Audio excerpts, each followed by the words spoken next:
Prabhuji, we can't hear you.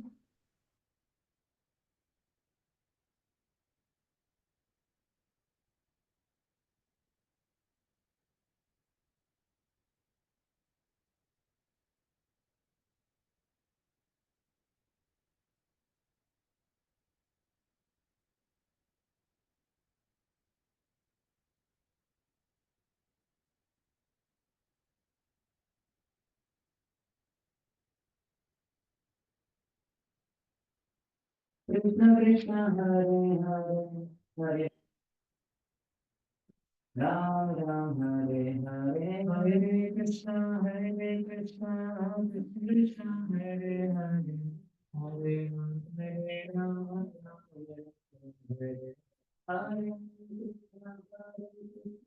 Krishna Krishna Hare Hare Hare Ram Ram Ram Hare Hare Hare Krishna Krishna Krishna Hare Hare Hare Ram Ram Ram Hare Hare Krishna Krishna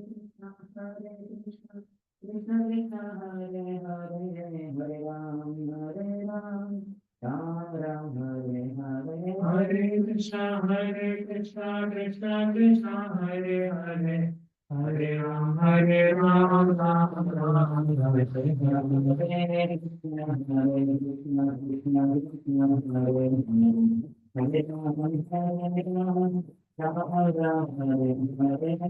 Krishna Krishna Krishna Hare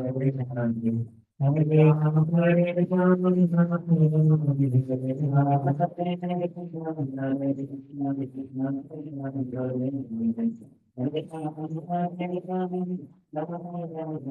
Hare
प्रेम से कहो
तस्मै श्री गुरवे नमः। श्री चैतन्य मनोभीष्टं स्थापितं येन भूतले स्वयं रूपः कदा मह्यं ददाति स्वपदान्तिकं वन्देऽहं श्रीगुरुं श्रीयुतापदकमलं श्रीगुरोन् वैष्णवांश्च श्रीरूपं साग्रजाता सहगणा रघुनाथान्वितं तं सजीवं साद्वैतं सावधूतं परिजनसहितं कृष्णचैतन्यदेवं श्री राधा कृष्णपादा सहगणा ललिता श्रीविशाखान्वितांश्च वाञ्छाकल्पतरुभ्यश्च कृपासिन्धुभ्य एव च पतितानां पावनेभ्यो वैष्णवेभ्यो नमो नमः। जय श्री कृष्ण चैतन्य प्रभु नित्यानंद श्री अद्वैत गदाधर श्रीवास आदि गौर भक्त वृंद। हरे कृष्णा कृष्ण कृष्ण हरे हरे, हरे Ram Ram Ram Hare Hare.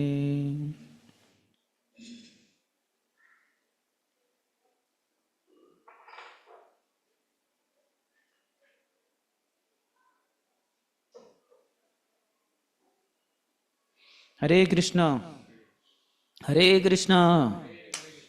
My voice is down, but your voice should not be down. So before we welcome first of all to our third sitting as a part of Bhakti Vedanta course, Canto third, we discussed yesterday, 62nd chapter and 63rd began. Revision from the previous yesterday's discussion.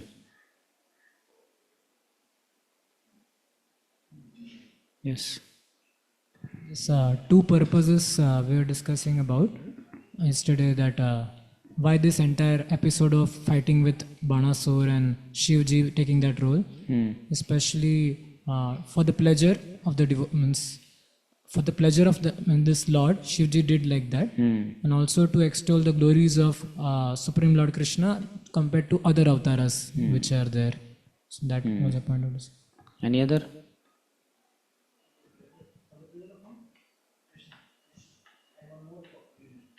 Third one was also there, but I don't know that. It is not there in this third reason also. We Two reasons it was. That Shiva thought, that is different. one more, that Chitra Lekha, that was a little new thing for me. It's very nice. It was that Chitra Sakhi could not capture that Krishna's portrait picture without Radharani's mercy. Yes, nobody can do that without her grace. Yes.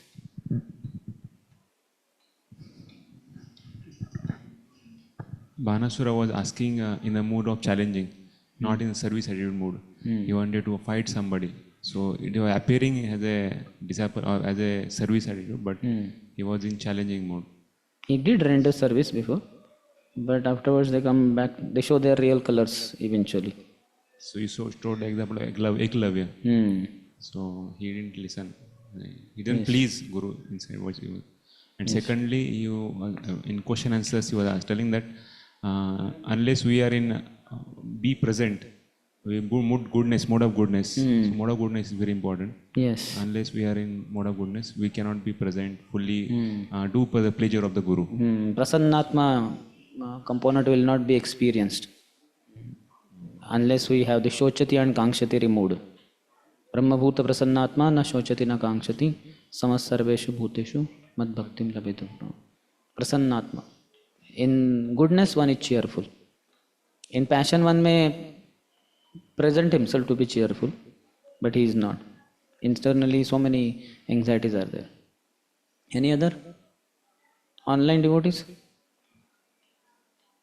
Do you have something to say?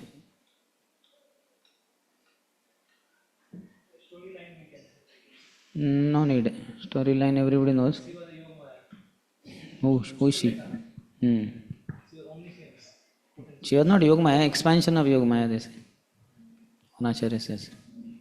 Like the prayers of Jora, Shiva Jora.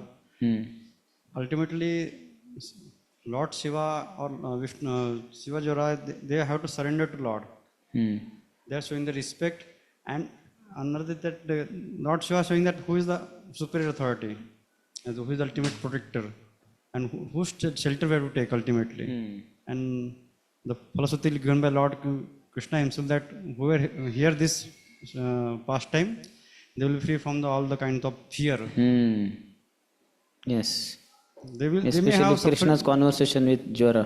they may have that fever. They will have fever, but they should not. They will not have that fear.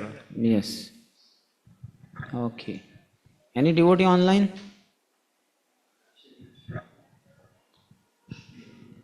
Guruji, yesterday we also told the example of Haridas Thakur, Ashraya Gambhir. Ashay, not Ashray. Ashay. Gambhir.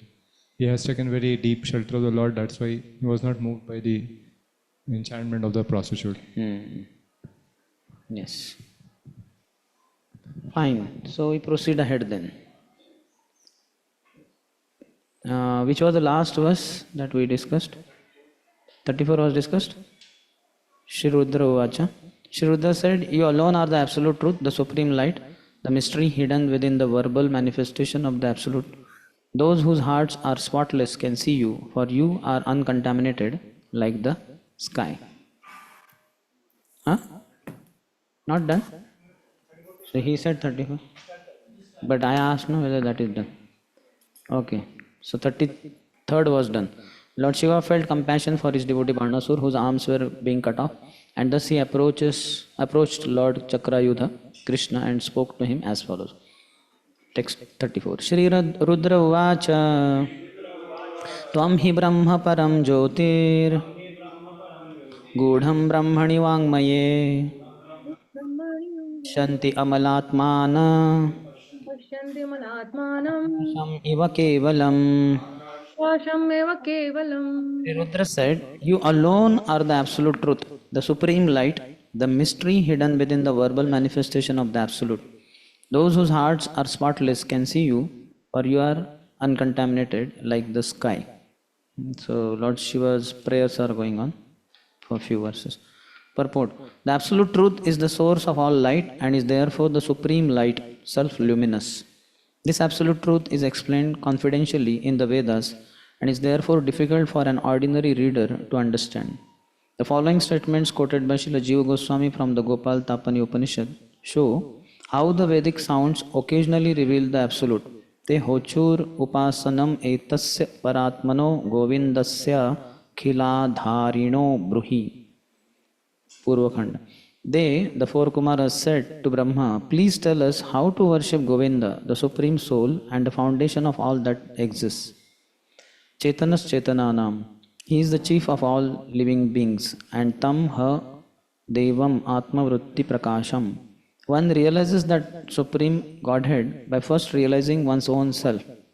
The great Acharya Jiva Goswami also quotes a verse from the Srimad Bhagavatam 1.10.48, Gudham Param Brahma Manushya Lingam, which refers to the supreme truth concealed in a human-like form. Since the Lord is pure, why do some people perceive Krishna's form and activities as impure? Acharya Jiva explains that those whose own hearts are impure cannot understand the pure Lord. Srila Vishnu Chakravarti further quotes the Lord's own instruction to Arjun in Sri Harivamsh, Tatparam Paramam Brahma Sarvam Vibhajate Jagat Mamaiva Tad Ghanam Tejo Gyatum Arhasi Bharata. Superior to that total material nature is the Supreme Brahman, from which this entire creation expands. O descendant of Bharata, you should know that the Supreme Brahman consists of my concentrated effulgence. Thus, to save his devotee, Shiva now glorifies the Supreme Lord Krishna, his eternal worshipable master. The Lord's bewildering potency induced Shiva to fight with Lord Krishna. But now the fight is over, and to save his devotee, Lord Shiva offers these beautiful prayers.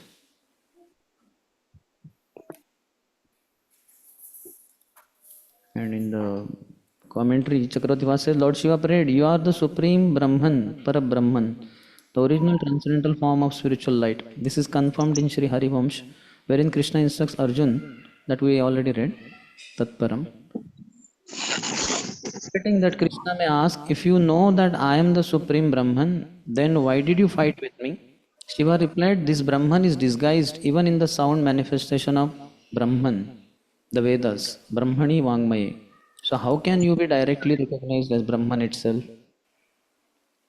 Krishna replied, then can no one know me? Shiva answered, only pure souls free from the contamination of Maya can see you. Therefore, how can I, who am filled with ignorance, see you, who are just like the sky that contains the ether? Though you are the shelter of Maya, you are not tainted by Maya. So, Lord cannot be understood so easily, though he is discussed in Vedas. Only those who are pure souls, they can only understand him. And Shiva takes a humble role, saying that he has that inner purposes. We already discussed two purposes, and apart from that, he has to purify his follower, so-called disciple, Banasur. But so he is taking humble role, saying that I am contaminated, Maya overpowers, filled with ignorance. So how can I understand you? 35th, 36. Nabhirnabho agnirmukham mukhamambureto द्वौ शीर्षमाशः श्रुतिरङ्घ्रिरुर्वी चन्द्रो मनो यस्य दृग्गर्क आत्मा अहं समुद्रो जठरम्बुजेन्द्रः रोमाणि यस्यौषधयोऽम्बुवाहः केशाविरिञ्चोधिषणा विसर्गः प्रजापतिर्हृदयं यस्य धर्मः स वै भवान् पुरुषो लोककल्पः. The sky is your navel, fire your face, water your semen, and heaven your head.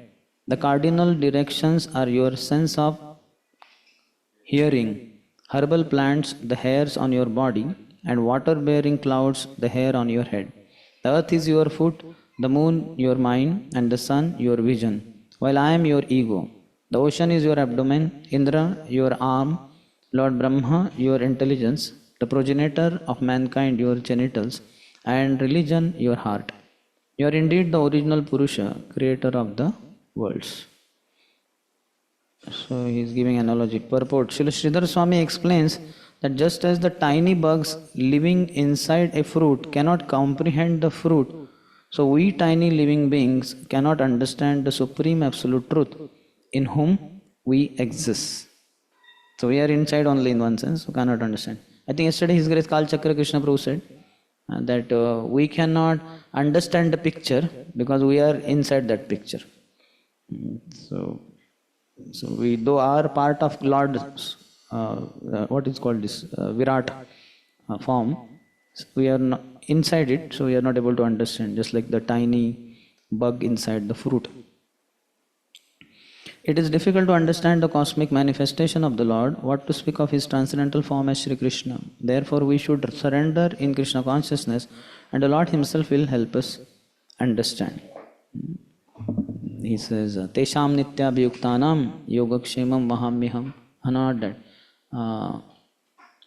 Tesham nitya yukta bhajatam pritipurvakam dadami buddhi yogam tam yena mam upayanti. What is the beginning? Tesham? Ananya-chintayantu ma. Tesham? Not evanukampartam. Tesham? Ananya-chintayantu ma. Yuktanam. Tesham satata yuktanam. Those who are always engaged in the service of the Lord, quantitatively, engagement, and bhajatam pritipurvakam, qualitative engagement, then to them I give the intelligence by which they can come to me. So one needs to serve the Lord. Then one can understand beyond Brahman, Paramatma, and beyond the Paramatma, the Supreme Personality of Godhead, Krishna. In the commentary, Chakravarti says, in these verses, Lord Shiva explains, you are directly the Supreme Absolute, while this whole world, including myself and everything else, is your expansion. Lord Shiva said, your navel is the sky, earth is the foot, and the sun is your eyes. I, Shiva, am your ego, Atma, Ahankaraha. Indra is your arms, and the herbs are your bodily hairs. Brahma is your intellect, Dhishana. Prajapati Daksha is your genital, Visarga, and religion, Dharma, is your heart. The repetition of the word Yasya Yasyaushadhayo, is to make it clear that they all belong to Krishna. How many times Yasya came?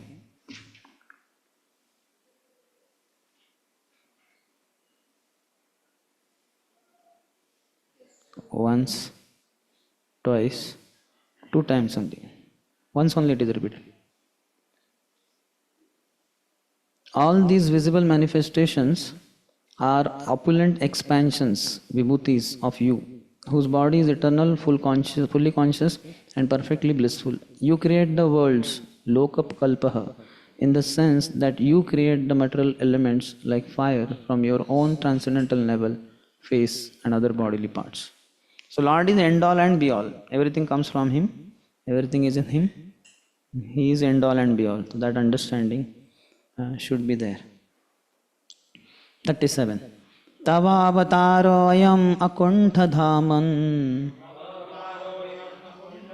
dharmasya guptyai jagato hitaya vayam cha sarve bhavatanubhavita vibhavayamo bhuvanani sapta. Your current descent into the material realm, O Lord of unrestricted power, is meant for upholding the principles of justice and benefiting the entire universe. We demigods, each depending on your grace and authority, develop the 7 planetary systems. Which 7 planetary systems?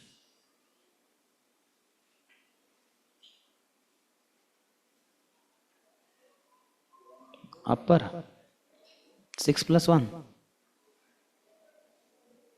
Okay, let's read commentary. Lord Shiva said, though you are not visible because you are directly the Supreme Absolute Truth, still you become visible to the people of the material world due to the supreme mercy arising from your inconceivable energy. This is the intent of this verse. Shiva continued, though you are the Supreme Brahman, you reveal yourself to us because it is impossible to grasp your powers by logical arguments. Akuntha Dhaman, Kunti Kartum. You appear in this world to protect dharma in the form of devotion to you, to destroy opposing philosophies and to liberate even such materialists as the karmis, jnanis and sinners. You appear not just for the ordinary protection of the universe. This is being done by the 10 rulers of the directions, Vayam, who are authorized by you to protect the 7 worlds. So what need is there for you to appear in this world for this purpose? So they are there protecting 7 worlds, but 7 worlds are not clear, no?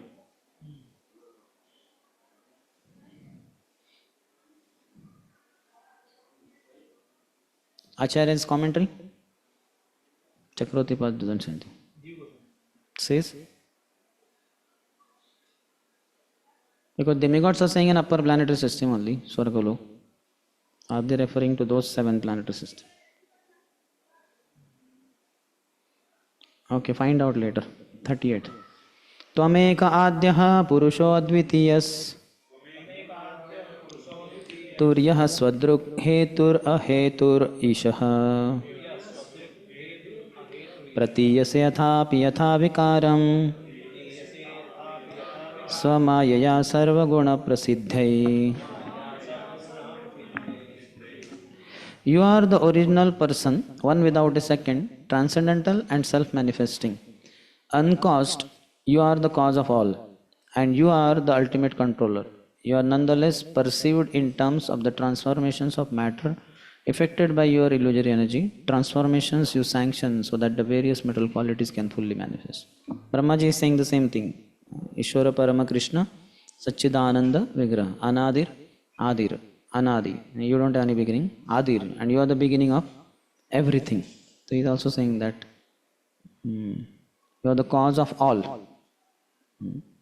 You are Adi and uncaused. There is no cause for the Lord, he is uncaused.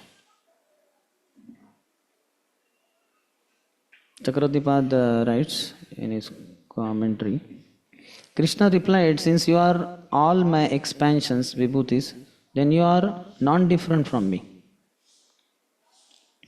In this verse, Shiva answers, no, you are one, Tvam Ekaha.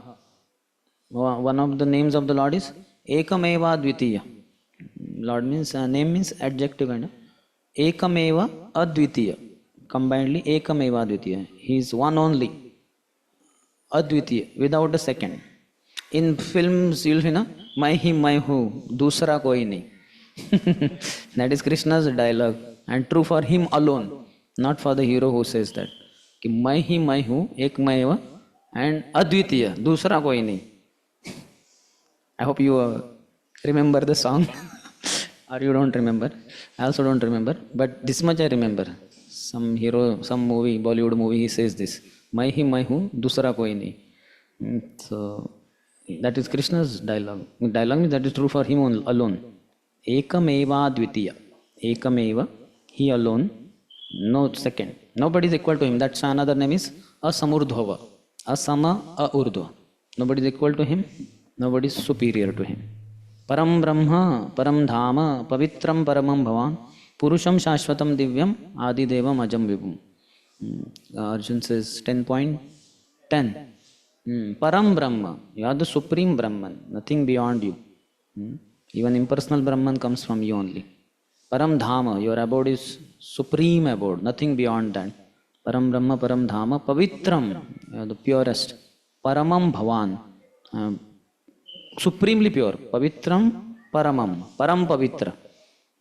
Even by remembering the Lord, one gets purified. Lotus-eyed Lord Pundarikaksha, even if one has passed through all conditions of life. Once when Prabhupada was, after morning walk, when he had to go, somehow the car was away. So when he started going, Prabhupada did not know exactly. So he started going in New York, some Jhopadpatti slum area was there. So Prabhupada started moving forward, and other disciples, they were lagging. They came and they realized now he is passing through this very bad area. But they could not tell Prabhupada that let's go back and this way, that way, long way. So then after crossing that whole area which was very dirty, they said, Prabhupada, please forgive us. We brought you through very dirty area. Prabhupada said, no, it's Vaikuntha. It's pure. Because Prabhupada is chanting Hare Krishna all the time. So for Prabhupada, everything is pure. Prabhupada stayed in Bauri. It is said only two smells were coming there, no third smell. One smell of wine, because they would be drinking wine like anything. And second, urine. After drinking so much wine, which is more or less like liquid, they would pass water in the pant and their clothes only, in that unconscious state only, because so much water, so much wine they drank. So urine smell all pervading in the entire Bauri area. The Prabhupada, because he was not having money, that was the cheapest place for him to stay. And he was transcendental. And when he would come out of his residence, just at the doorstep only, one hippie who was drunken like anything, he would be fallen there. But then because of the sound of the door opening, he would understand maybe the Swami is coming out. So he would try to open his eyes, somehow successful, little bit he would see, Swami has come. And now he has to go. Because Prabhupada cannot cross over his body. So he understands this Swami respects everyone. He cannot cross over my body, and I am the one who is blocking the door, the step. So then he would roll around, roll about, to create little space, and the Prabhupada would go by side. So how Prabhupada was staying there? Now as Maharaj, His Holiness Radhan Swami Maharaj was telling His Holiness Swayam Bhagwan Keshav Swami Maharaj, that what austerities we did, the physical ones, you all don't have to do. That phase is over kind of in ISKCON. But now current austerities, subtle austerities, the laziness and what he said, skepticism, cynicism. Cynicism is what? I tried to check there. Cynicism, something was cynicis, something like that. Cynical. Cynical, C-Y. Achha, not S. Okay, cynical, cynicism. Cynical is like Sankirana. Sanki. Sanki, mostly. Chalega? Hindi is better understood, huh?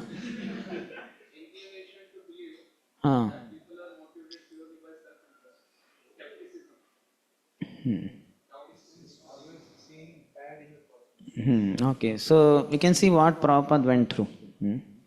We cannot imagine also. Here little bit in Yatra we go and we find little bit inconvenience, lack of facilities, we say, who, so much hue and cry, like that. And what Prabhupada went through. For months, years, he was staying in that locality. And more than that, that David and all attacking Prabhupada. So anyway, here where were we?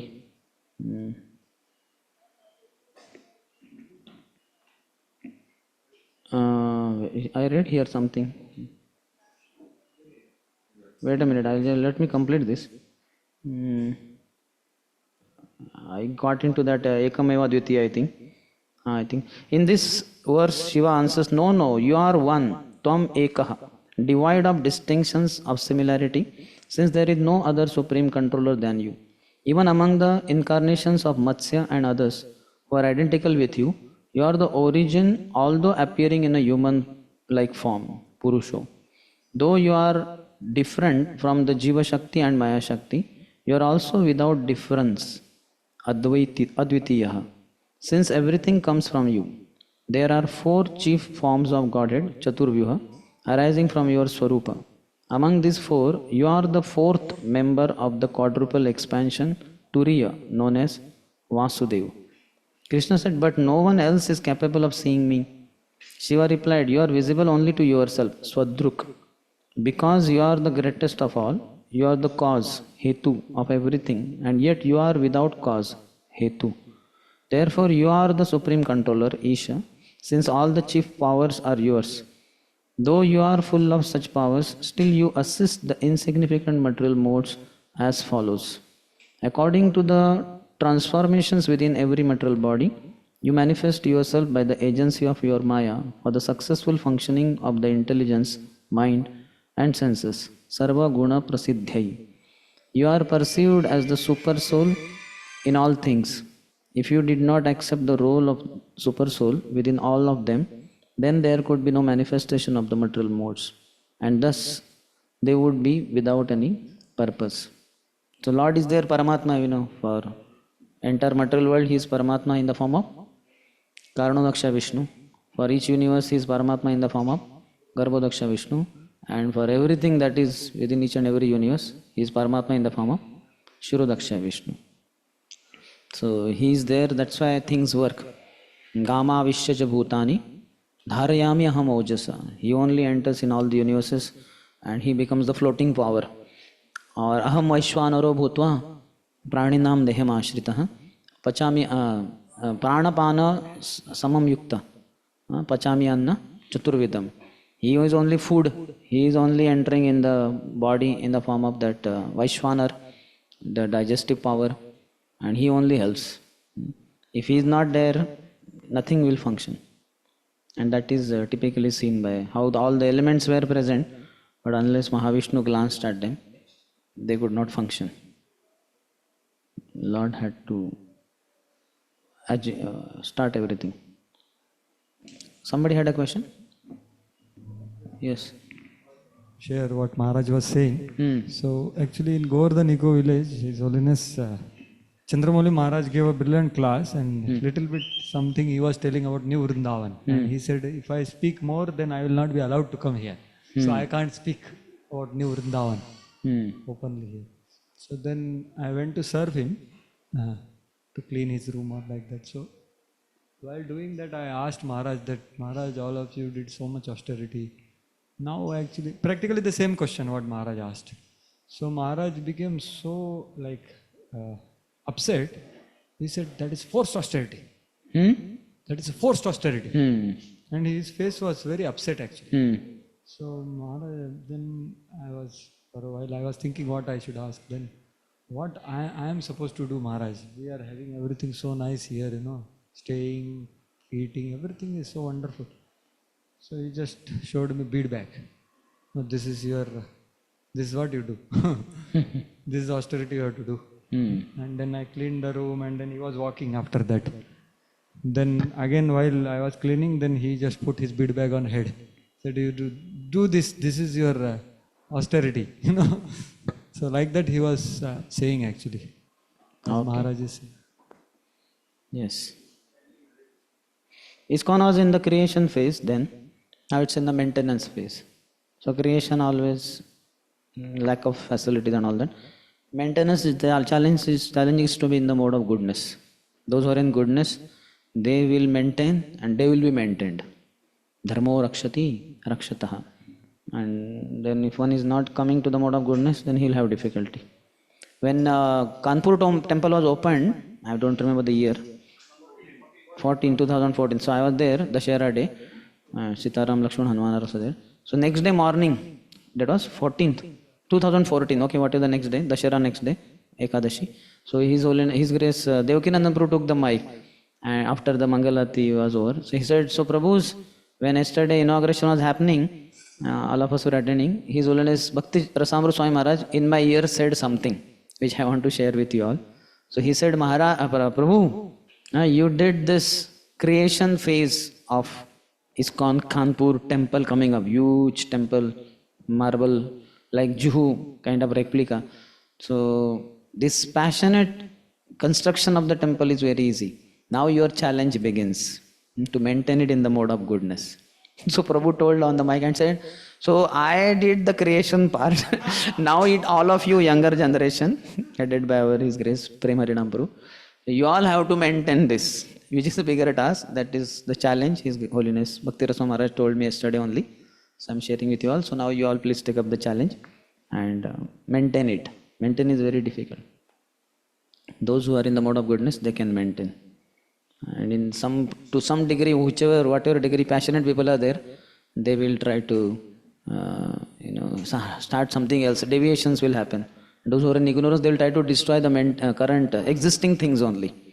So very deadly. And in the higher mode, there are seeds of lower mode. So in passionate people, there are seeds of ignorance, and in goodness people, there are seeds of passion. Just like that rabbit and tortoise, both ran. So then rabbit was in the mode of passion. He ran like anything, but after some time he got tired of running so much. Then he thought, now anyway destination is nearby only. That fellow is so slow, he can never make it up to me. Forget about the boundary. So let me take some rest just for a while. And he took rest. So because he got tired. So passionate people will get tired. They will go into the mode of ignorance. And goodness people, they will think, yeah, we are happy, sukham. And they will develop pride out of that. See, because of us things are going and all that. So they will become passionate. Pride will develop. And then they will go in ignorance also. So one has to be very careful not to get swayed by the modes which themselves swing. As Krishna says, sometimes the mode of passion defeats the other two, goodness and ignorance. Sometimes ignorance defeats goodness and passion. Sometimes goodness defeats passion and ignorance. And the days, morning is in goodness, afternoon is in passion, evening are ignorance hours. So like that, there's so many. And places are also, people are also, the animals also, the reptiles and all that stuff. So because of all this, but still, predominantly one mode which is prominent in us, that will be ruling over others. But there is always the chance of some lower mode attacking and winning over. So that's why one should have higher association, by which one doesn't go down, one goes up then. If not, at least he maintains wherever he is. So that is 38. Yes.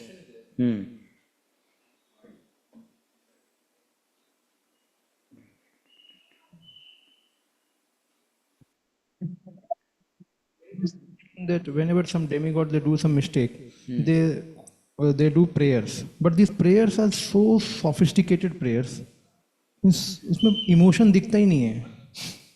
मतलब Emotion दिखता ही नहीं. Means like somebody does some wrong, so he feels like okay, I'm done some wrong, but here it clearly sees मतलब हमको तो नहीं दिख रहा है, at least मुझे तो नहीं दिख रहा. मतलब इतना complex prayer. Prayer means all philosophy should come. Krishna being omniscient, omnipresent, and omnipotent should manifest. The words may differ every time, but these three things have to be brought out. They have higher intelligence, so therefore they can. We also, by the parampara blessings, we can also understand. It's understood, no? Krishna, the Lord has two eyes, Virat Rup, sun and moon, and then progenitors are the genital of the Lord. All that, that's all only they are saying, no? Yes, it's not so rasamay, but it's tattvamay, full of tattva. Tattva and tattva only is there. So good, no? Some, basically all the verses of Srimad Bhagavatam or anything are basically two only, Tattvic verses and Rasik verses. And sometimes there could be combination also. So you have to accept both. Maybe Rasik verses we relish more sometimes. It's very soothing to heart and mind. Quite good.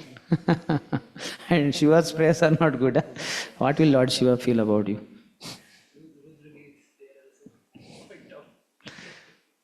And what about the prayers by the Vedas personified? That will come for you. For your pleasure, it is on the way. You are on the way to those prayers only. That itself will be your one, what you call, Bhakti Vedanta unit, I think, one chapter. So we should be appreciating all. If some point is not very clear, we can try to understand. But by repeated reading also, Lord will inspire us to understand. He will give the understanding. Divya Gyan Hriday Prakashit. Sometimes some things, like when I was reading third canto for the second time, it was bouncing on my head. And I was wondering, first time what did I read? If second time I am having difficulty, first time what happened exactly? I am not remembering also. But anyway, this time it was bouncing. So I wrote email to Radhesham that, Prabhu, I am reading third canto. This is very tough creation part. It's bouncing on my head. Could you please help? He said, I am also reading the same. It's bouncing on my head also. No problem. Go ahead. You read it for purification. So one other devotee said that if you read again and again the same thing, though you are not understanding, Lord will be very pleased that this fellow is struggling like anything. So let me, dadhami buddhi yogam tam. If not exactly the technical aspect, but the essential aspect of that verse will be clear to you, or that section will be clear to you. That's what it means by buddhi yoga, dadami buddhi yogam tam. Because he is continuously going on reading, and he has bhajan, he has priti, that's why he is doing, no? Otherwise, he'll say, hell with the whole thing, what, I am not understanding, forget it. Many people, as the prayers begin, they will say, okay, where they are ending, okay, here. All the pages are turned around, over, and now next, what is the next section? For them, prayer is like, and some people feel prayer is the same thing only. Just words are only changed here and there.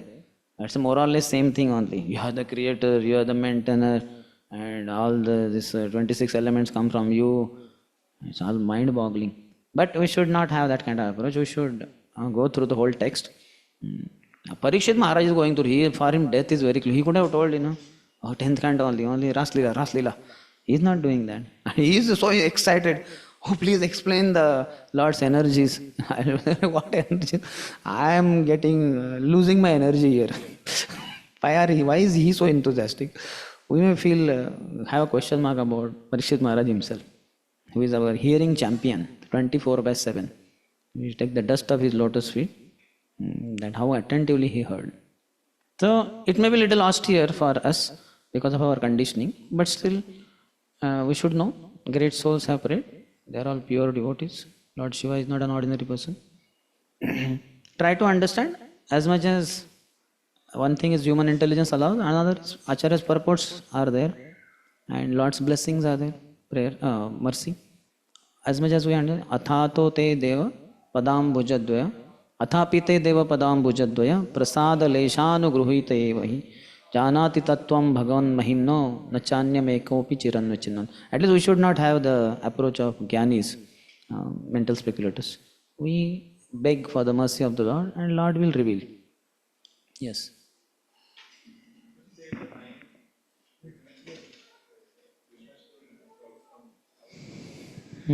38 number, what we are reading.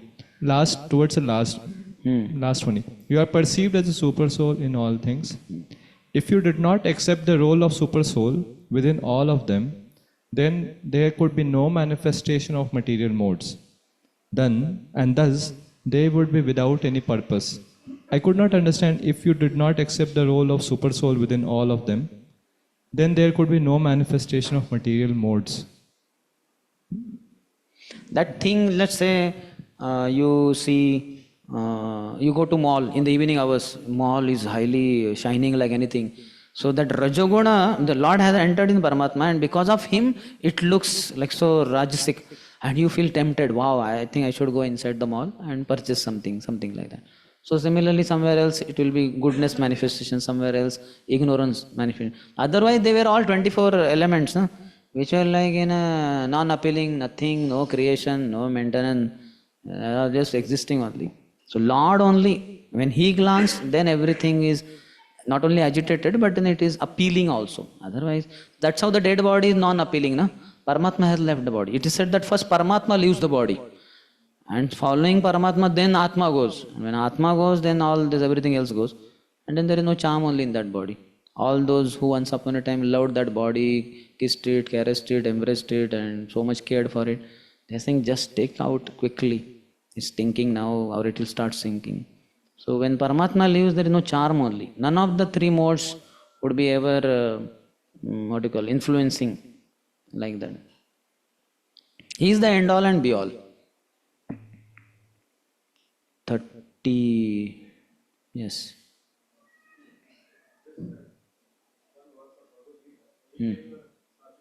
Rajasas tamasaschaye chet Evaiti bhate. tan vidhi na tvam teshu te. All states of existence are maintained by Krishna. So it's all Krishna. Without Yes. that, nothing is there. Yes. So my thought That's is why about that verse, na, Tvameva Mata cha Pita Tvameva, or what is that? Vasudeva Paramakha, Vasudeva Param Jnanam, Vasudeva Param Tapa, this, that. And ultimately what? Vasudeva Sarvamiti. Because how many things he will mention? 8 things are mentioned in those 2 verses. So finish. Now, not 8, maybe 16. 2 verses, no? 1 line, 2, 2. yeah, four. So 16 things might be there, no? 8 lines. 8 into 2, like that, no? Or 4 into 2. 4 into 2 as per. No, 8, no? 4 lines per sloka, and like that 2 slokas are there, na? Vasudeva or Narayana, 2 times it Okay, ठीक है. Narayan maybe. Narayana Paramakha, Narayana Paraveda, Narayana Param Jnanam, Narayana Param Tapa. Like that 1 verse, 4 lines. 2 verses, 8 lines. So 16 things must be there, na? Yeah. So now how many things he will mention? He already mentioned 16. So the one who is intelligent, he understands Vasudeva Sarvamiti. What Arjuna Ishwar Prabhu is saying, so forgiveness and all, so Srila Vishwanath Chakravarti Thakur is writing here about that emotion. Very clearly that in first verse, I think you might have read the purport. Which verse? 34th verse, which first is spoken. I believe we read the purport. Shri Rudra Uvacha. So I feel that acharyas do give emotions, but they are very hidden. In the sense, just one small line they will give that. Sattvam Vishuddham Vasudeva Shadditam. This verse is spoken by Shiva to Parvati, telling that, I am always in Samadhi, but it appears he is boasting himself. But that is not his emotion at all. His emotion is different. I am controlled by Samadhi. So am I at fault? Like that he is asking Parvati. So the emotion will be given by Acharya, especially Vishwanath Chakravarti Thakur. So he is Rasik Acharya. Yeah, and there is no forgiveness here because it's all establishment of supremacy of Lord. So he is asking, Lord is asking, why you are calling me supreme? That's all. I think you might have read that. So I was not there. That was one thing that. And secondly, I want to read one thing of Srila Prabhupada, who is writing about this. This is 2nd Canto, 4th chapter, 24th verse purport. By gradual development of transcendental knowledge, one can rise to the stage of transcendental arts of music and dance displayed by the Lord in his Ras Leela. But without having the Vedic knowledge, one can hardly understand the transcendental nature of Lord's Rasa dance and music.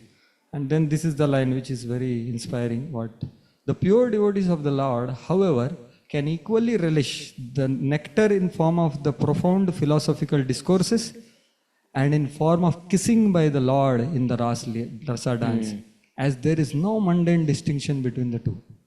So this is Prabhupada is writing that the philosophical thing also has... Yeah. In the 2nd or 3rd canto purport, Prabhupada says that this material creation of the Lord, that it's like, what is that? Maya Shakti, she is sleeping, this creation. So Lord wants to consort with his wife. She is Supta Shakti.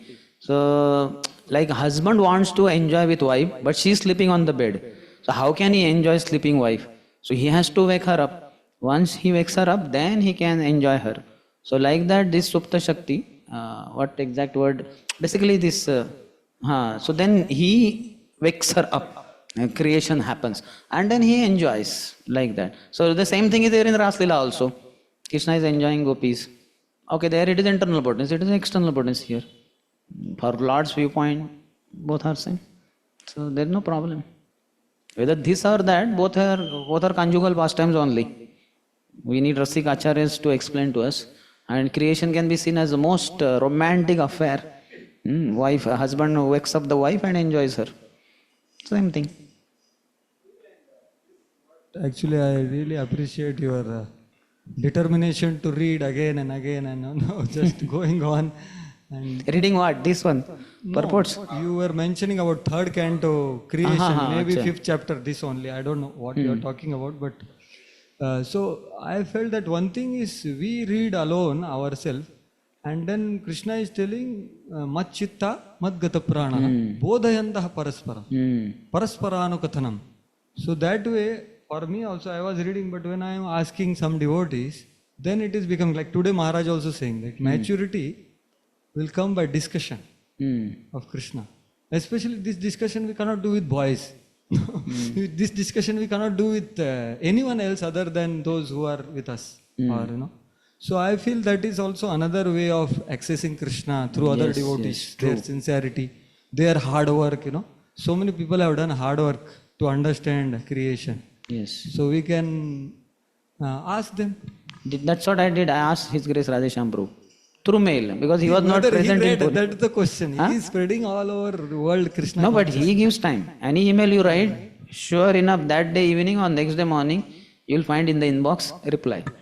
Yes, that reply comes to me also, but the detailed philosophical aspect, generally, I don't get any reply. So, for that, there are other It devotees. comes. Okay. For me, I asked. I do ask. got help. Recently, when His Holiness Halda Swami Maharaj came, I asked for appointment. I went and I asked him bhavas, this Thai bhav, and all these things I asked him. And one practical question also I asked him. So I do meet sannyasis and seniors, and I do ask them like that. But beyond that also, Now we want to ask ultimately you we have to questions. understand that I cannot understand everything. Yeah, but That is also one understanding. there is one instruction of Srila Radhanath Maharaj who is saying that we have to read the scripture scrutinizingly and comprehend. He uses these three words in his instructions. So, what is that scrutiny? I have never understood. Scrutiny is a very serious word. But what happens for a person like me? For me, one of the top heroes, or maybe the topmost hero, is South Indian Brahmin, who did not even know how to read the words. So, but still he went on, because Guru said, you read. So I am reading. Every day 2-3 hours must be going in that step only. And he's doing it, and one thing is not able to read and still going on. And the other thing is people are mocking at him. Not just 1 or 2 people, all people every day. And he's just going on. So that kind of faith, yasya deve para bhaktir yatha deve tatha guru tasyaite katitha hyartha prakashante mahatmanah. Only unto those great souls who have implicit faith both in the Supreme Lord Krishna and the spiritual master, all the imports of Vedic knowledge are automatically revealed. So for me, I get conducted by this kind of thought processing. But I do ask I appreciate devotees. that. I asked the same question to one senior devotee that, why you are talking so much about creation? Second canto in Mayapur Dham. And he was telling we should learn creation. It is 5 times explained in second and third canto. 5 times it comes. 2.1, 2.5, 2.10 and 3.6 and 3.28. So he said every creation has different. So he was quite emphasizing on, you should understand and all. So I asked at the end of the class that, Prabhu, I know the South Indian Brahman. He didn't even able to read Bhagavad Gita. Why you are appearing to be telling us, go through this creation and all. So he said, yes, very nice. So he said that Prabhupada in Bhakti Rasamrita Sindhu writes one thing. And he quoted Prabhupada, and I did search that we have to learn the technique of crying for Krishna. A small technique, Prabhupada says. small technique Bhakti of Rasamrita crying. Sindhu it is said. Yeah, so he quoted that. And he said that actually South Indian Brahmana was crying for Krishna. If you can cry for Krishna, then no need for Sushti Lila for you. Otherwise, better you read. Like that he answered him. So you are at that level, I think. Yeah, That's for my goal is crying only, but not yet reached there. my goal is That's also why I ask seniors and others like that. I don't say that, okay, nahi to nahi. Nahi, if it is pricking in my heart, then I have to ask somebody. Definitely. But when they also answer sometimes, then also it's like, he said, His Holiness Halda Swami Maharaj said, oh, that is explained in Ujjwal Nilmani. You should read Ujjwal Nilmani. Something like that he said. So I thought I read Ujjwal Nilmani many years back. So that time I might have gone through this text, but I did not understand. I will read again anyway, after some years. So some things, in one sense, time only is the best healing agent. Time means, in time it will be revealed. And also have seen that when the sincerity is at the peak, the inquisitiveness, I have to know it, and then Krishna arranges somebody to just say like that in the course of singing. It just comes, gets touched and all that. Or it comes through the audio lecture that I am hearing, or in the book that I am reading, very amazingly. It just requires high level of sincerity, which I believe I did not have earlier. It was just some kind of inquiry, but not very deep though. That's why no revelation through anybody came. And then when the sincerity was at height, then it came. To the degree I spoke some things in the class in the morning, and then in the daytime I find somewhere in the reading or hearing that topic is touched and some nice, and I feel confirmed, yeah, what I spoke is being said over here. So many things like that. I have been speaking, I don't remember now that point, but some kind of thing. And now I recently heard 1998 lecture of His Holiness Radhanath Swami Maharaj, audio lecture. So then the Maharaj is speaking in those terms. Words may be different, but like that. So I was thinking maybe in 1998 I have heard many hundreds of lectures of Maharaj, because I would physically go to Radha Gopinath temple. So maybe I heard Maharaj there in 98. And now years later, I might not be remembering that in lecture 98 I was sitting and I heard from Maharaj, whatever. But that comes in the form of relation. Similarly, once I spoke in the class in Mayapur Voice, 2003 or whatever, that Dhruva's pastime. And then Dhruva was blessed by the Lord. He ruled on earth for 36,000 years. And all boys were like, whoosh. I said, that's not a surprise, because that was Satya Yuga. Satya Yuga, average lifespan was 1 lakh years. 36,000 years he ruled, and then he left for Dhruvalok, etc. So then after the class, I only developed curiosity whether what I spoke is there in Prabhupada books also. So then I just went through, and in one purport I found almost the same things Prabhupada is speaking. And I was thinking, while speaking, I did not remember that this is in 4th canto, Dhruva Maharaj purport, it is there, or this purport. But it came out. So I believe more in that divinity and that thing. But that doesn't mean that I overlook the ground level reality, that one should inquire, because Pranipat, Pariprashna and Seva, all three are required. So we do, but everything cannot be understood in one sense. We are not yet ready for everything. Sometimes there may be idle curiosity, not sincere one. So then the idle curiosity will not be addressed. Sometimes we may ask a question to speaker and he may just discard it. That's not a thing like that. I have asked one question to His Holiness Bhakti Rasamrita Swami Maharaj, that if I am traveling alone or something and some attack happens, what should I do? Maharaj immediately said, don't speculate anything, like that. Then I understood it's my mental speculation. Because what happens if you hear too much from others, then sometimes people say Hindu, Muslim and all that, and this devotee was attacked when he was passing through that lane by those people and all that. So our mind thinks, we tend to think maybe I will be attacked. So something like that I had asked. Maharaj immediately punctured the balloon of my mental speculation. He said, don't speculate. Then I kept quiet. And that was years before. Nobody has attacked it. But lust, pride, greed, envy, anger, illusion are 24 hours attacking from inside, which I am not even understanding. I am thinking life is fine. Anandi gade, jikde tikde so hi kade. Everywhere is bliss only. Where is the trouble? What is the difficulty? Anyway, that was too much. Okay, we need to end here because क्या कहते हैं, those who are three timers, they need a break for their lunch prasad. We have taken lunch, so it's not a problem for us. How many are three timers here? Raise your hand. Coordinator is a feeder, so he should be fed. Otherwise, there will be feedback. Others can take feedback. Okay, so we'll meet at 2:30 sharp. Prabhu, you please come. Huh? You are more important. Hare Krishna.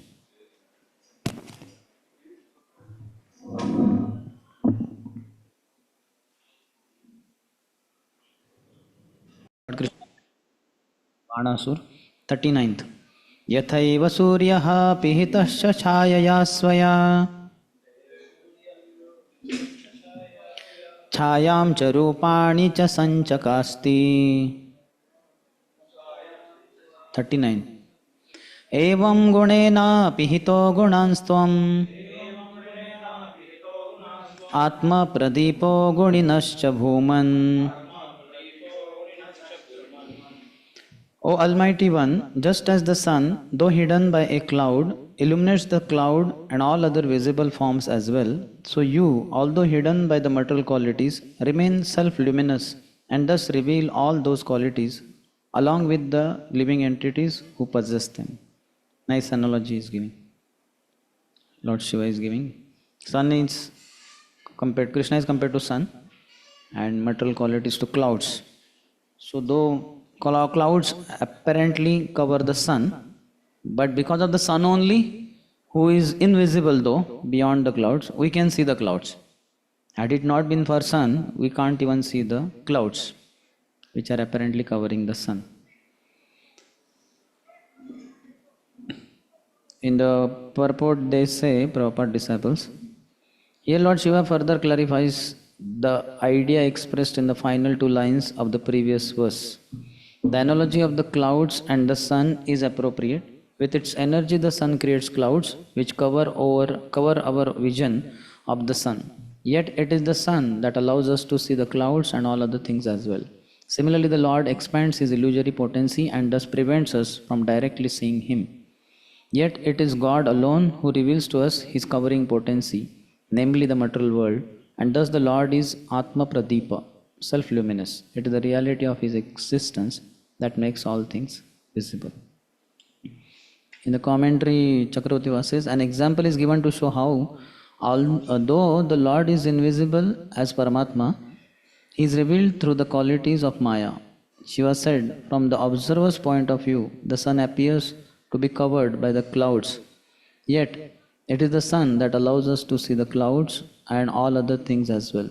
Though the observing living entity is covered by the false ego, Gunena, which is produced by you as the super soul, you reveal Pradipaha, the intelligence, senses, and sense objects, Gunams, as well as the living entity, Guninaha.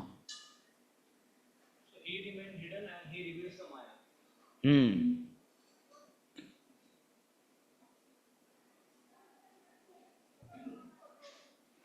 But Maya is created by him only. So if you see Maya, that is also because of Krishna only. So if you surrender to Krishna, then Maya will not exert her dominion over us. 40th. Yanmaya mohita dhiyaha putradara grihadishu unmajjanti nimajjanti prasakta vrujinarnave. Their intelligence bewildered by your Maya, fully attached to children, wife, home and so on, persons immersed in the ocean of material misery sometimes rise to the surface and sometimes sink down. Like an ocean, kabu habu, dubu bhai. So sometimes when they come to surface, sometimes one kind of sinks inside. So Maya is like that, and intelligence is bewildered by Maya. And Chakravarti writes, Shiva said, being merciful, you appear in this world to deliver the living entities. The living entities, however, remain submerged, nimajjanti, in the ocean of material existence, samsara.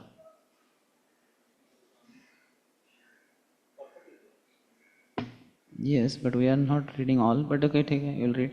Srila Sridhar Swami explains that rising in the ocean of misery indicates elevation to higher species, such as demigods, and that being submerged refers to degradation to lower species, even to immobile forms of life, such as trees. As stated in the Vayu Puran, viparyayascha bhavati brahmatva स्थावरत्वयोः. The living being rotates between the position of Brahma and that of an unmoving creature. Chirajiva Goswami points out that Shiva, having glorified the Lord, now pursues his original intention of securing the Lord's grace for Banasur. Thus, in this and the following 4 verses, Lord Shiva instructs Bana on his actual position in relation to the Lord. Shiva's appeal to the Lord for compassion toward Bana appears in text 45. So 41 to 44 are Shiva instructs Bana on his actual position in relation to the Lord. Devadattam imam labdhva nrulokam ajitendriyah yo nadriyeta tvatpadau sasocho yatmavanchakah. So Atma is described, Atmaha. He Atma Vanchakaha. Cheater. Vanchaka is cheater. One who has attained this human form of life as a gift from God, yet who fails to control his senses, Ajitendriya, and honor your feet, na adriye, tvatpadav, is surely to be pitied, for he is only cheating himself. Shocho, he is to be pitied. Lord Shiva here condemns those who refuse to engage in the devotional service of the Supreme Lord. And Chakravarti says, in this verse, Shiva condemns those who do not worship Krishna, having attained a human body given by you, Deva Dattam Imam. The living entity absorbs himself in sense pleasure and disrespects your feet. So they fall down, the Gyanis fall down back to material world. Aruyya Krishrena Padam Padam Tataha Patenti Yado Anadruta Yushmadangra. They don't respect the lotus feet of the Lord. That means they don't believe in the lotus feet of the Lord. They consider the Supreme to be without any form. So they fall down back to the material world in the social welfare activities. And materialist people also, who despite getting such nice human form, they don't worship the lotus feet of the Lord, don't engage in his service. So they also cheat themselves and they'll fall down to lower positions. In the same human form, to the lower modes of passion and ignorance, or altogether to lower species of life only. So Lord Shiva is saying, Atmaha, that is 41st verse. Why demigods did not take the role of preaching? Preaching? Because Lord Shiva was meeting Banasura. Banasura is having human form, but not controlled senses, not surrendering to you. So, in first meeting also you could have told, better you should surrender. No, that is already we discussed, na? Shastra and Shastra. He was not to be given understanding through Shastras. Same thing even for that matter Chitraketu also. Angira Muni has come and he has done everything that is to be done to a sage, except the last one. Inquiring about, how should I get rid of cycle of birth and death. That Sanatana Goswami kind of devotee will ask. So everybody is different, and demigod like Shiva has 2 roles. For those who are materialistic, kamaisthaiste rutagyana prapadyante anyadevata. So for them he has to give material benediction. And those who are devotees, for them he gives spiritual blessing. In the case of that Prachetas, he says that, though I give benedictions, mundane benedictions to my worshippers, to devotees I am more kind, and to them I give my real, that's Sakapata Grupa and Akapata Grupa. So he gives pure blessings to devotees of the Lord. So that depends on Yethamam Prapadyante in one sense. So here Banasur, you can see that after doing so much service, he's asking, you fight with me, and I will defeat you, and I will become world famous. That I have defeated Mahadev, who is the demigod of all the demigods. So that kind of foolish mentality, what can be told to them? That's why like Jesus Christ kind of people also cannot give highest teachings of Bhagavad Gita Bhagavatam to those fishermen who are stuck in fishing only. So knowledge has to be given according to the level also. They cannot digest higher than that. If they digest that one type of knowledge, then higher can be given. They are preachers. They are all preachers. By their own behavior only they preach. Sometimes they get deluded. Muhyanti asura. But otherwise they are all servants to the Lord. Yam brahma varunendra rudra marutai stunvanti divyai stavai vede sanga padakrama upanishader gayanti yam samaga dhyanavastita tadagatena manasa pashyanti yam yogino yasyantam na vidusura suragana devaya tasmai namah. So they are all worshipping the Lord, always. Everywhere you will find, to pacify Lord Nrsimha, so many demigods came. And they offer nice prayers also. And the prayers are high class, they are preaching so much. Indra says that, actually, O Lord, our heart is meant for remembering you. But unfortunately, because of the terror created by this world terrorism, universe terrorist, our hearts were all the time terrorized by his fear only, anytime he'll come. So, and now that you have finished him, now again our heart can be back to normalcy, come to the original function. So they are the best preachers. Their prayers are there so many places. And even when they get deluded, like Brahma gets deluded, Indra gets deluded, then also they speak the highest philosophy in their prayers. Tatya anukampam, we know. As far as preaching to new people, in Bhagavad Gita, Prabhupada had the hinosmin yatha dehe kind of slok. And in Bhagavatam, what is that? Vid bhujam ye. Nayam deho deha bhajam durloke. But as far as devotees go, Prabhupada, this is the maximum quoted shloka. Tatyanukampam sushumekshimano.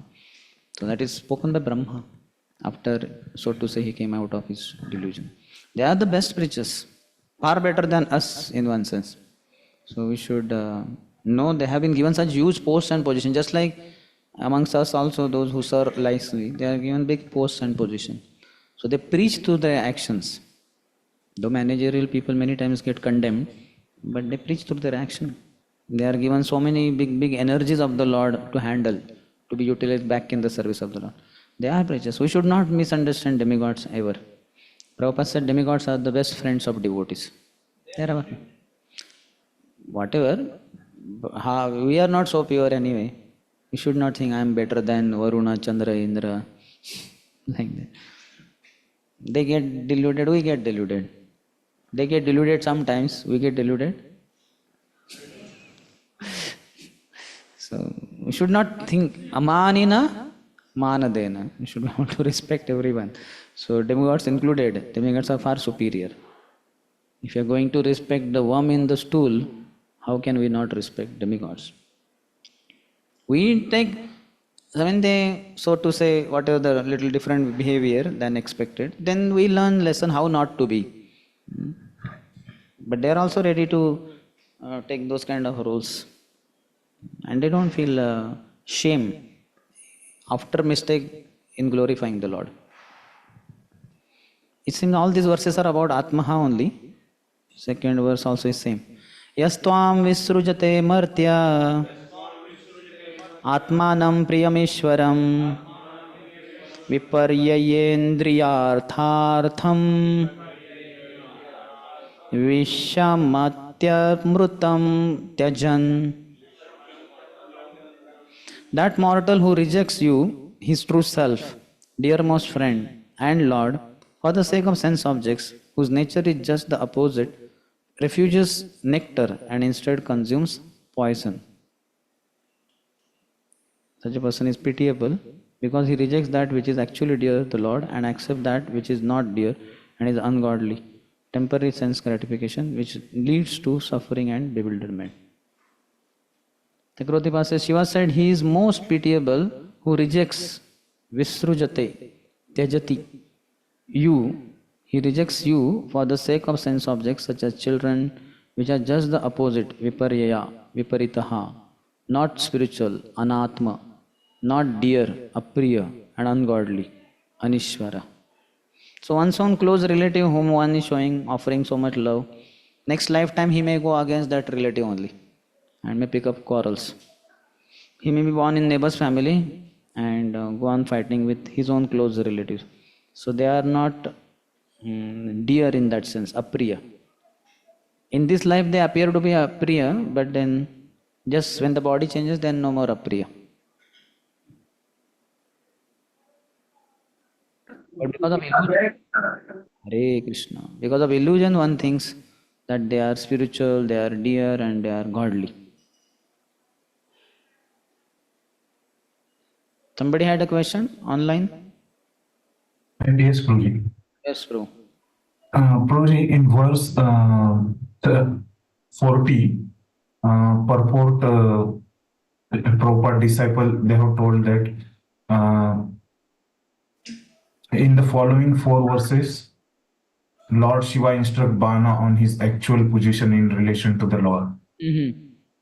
But from 41 verse, it appears that Lord Shiva is not speaking to Bana but to the Supreme Lord. No, he's telling Atmaha, na? No, both are hearing, Lord is also hearing. But this fellow, because he has committed mistake, so he has to be corrected. Earlier he could not be given understanding because he was very proud of his abilities, facilities, talents. They all have, he is stripped of all of them. So now he has come to his senses. So now Lord Shiva is speaking to him. Lord is hearing. And through Banasur he is hearing, he is giving message to all of us also, because he is Charachar Guru, he is Guru of everyone. So in general it is applicable for all, but particularly it is for Banasur, who should realize his mistake. He has one sense realized, but still sometimes false ego may not bend after such heavy defeat also. So that's why Banasur, Lord Shiva is acting as a compassionate deliverer for Banasur and he is guiding him. But in verse 41, Prabhuji, it is mentioned that honor your feet. Means he's telling to the Lord only, no? Yeah, Lord is there only, na? Both are standing in front of him only, Banasur as well as the Lord. Lord was in just when Shiva approached him, when Lord is chopping off his heads, his hands, one after other. So that is the time, na? So they are just standing next to each other only. So while guiding, instructing Banasur also, when he wants to say something, well, you should surrender to the lotus feet of that Supreme Lord, that he doesn't have that Supreme Lord, your lotus feet. So,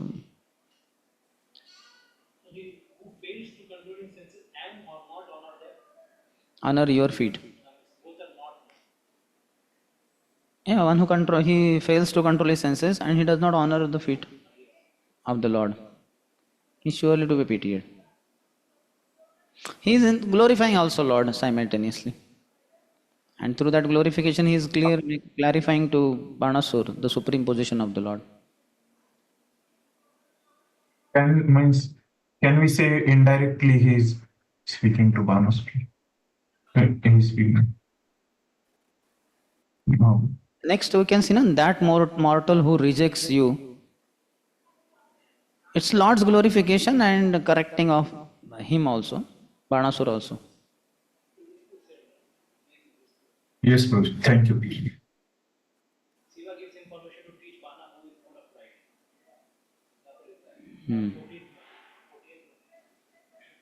The 14th, 1063-40, Jeev Goswami writes, after indicating the Lord's profound glories, Shiva gives information to teach Bana. Now that he is accepting, he is saying the way he is speaking doesn't look like he is instructing Banasur, rather he is glorifying the Lord. Bana is kind of sidetracked, he is there, but he is not so much in focus. And Lord is only his focus, that is his question.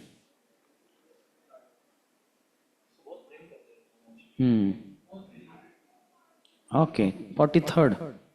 Aham brahmatha vibhuda munayaschamalashayah sarvatmana prapannastvam atmanam preshtamishwaram.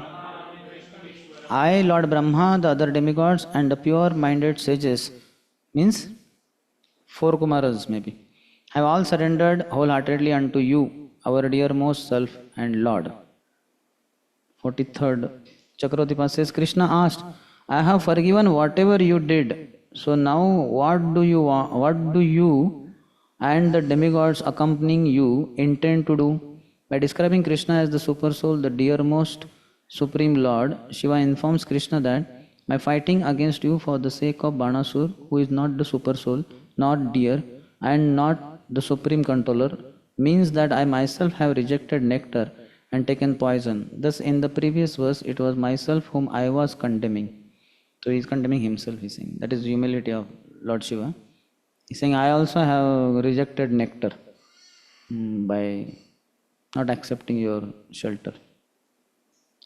So it is true what Anand Vijay Prabhu is saying, I think, that he is directly talking to the Lord. Lord is quite in focus. 44th. Tam tva jagat sthiti udayanta hetum samam prashantam suhrudatma daivam ananyamekam jagatmaketam bhavapavargaya bhajama devam. Let us worship you, the Supreme Lord, to be freed from material life. You are the maintainer of the universe and the cause of its creation and demise.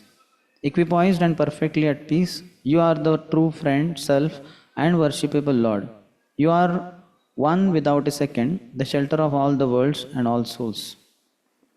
So Krishna is a true friend. Srila Siddha Swami states that the Lord is a true friend because he sets one's proper intelligence into motion if one desires to know the truth about God and the soul. Srila Jiva Goswami and Srila Vishwanath Thakur both emphasize that the term Bhavapa Vargaya indicates the highest liberation of pure love of Godhead, characterized by unalloyed devotional service unto the Lord. Bhava Apavarga. It just looks like, because many times such kind of words might be misunderstood to be liberation in impersonal Brahman. That's why our acharyas make it very clear. Just like Mukti Pade also, even scholar like Sarvam Bhattacharya felt, this is, why should again this Mayavadi concept Mukti Pade? But Lord Chaitanya Mahaprabhu corrected, no, as they will never be right and never be wrong. So this Mukti Pade means what here?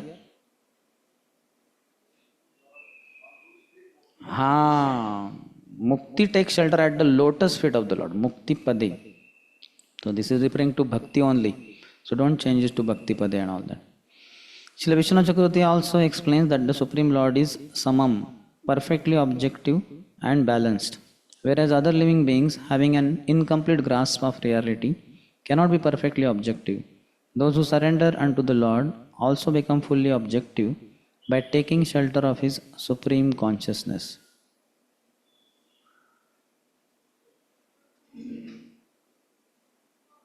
And Chakravarti says, in this verse Shiva prays for Krishna Bhakti. O Krishna, birth after birth I worship you alone to attain the highest liberation, Bhavapavarga, of pure love of Godhead, characterized by unalloyed devotional service unto you, which is described in the 5th canto. Which verse?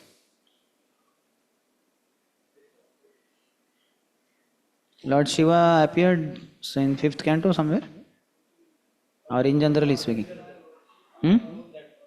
Jambu, that one verse, Lord Shiva will worship. Ilavrut? Ilavrut only became. No, this was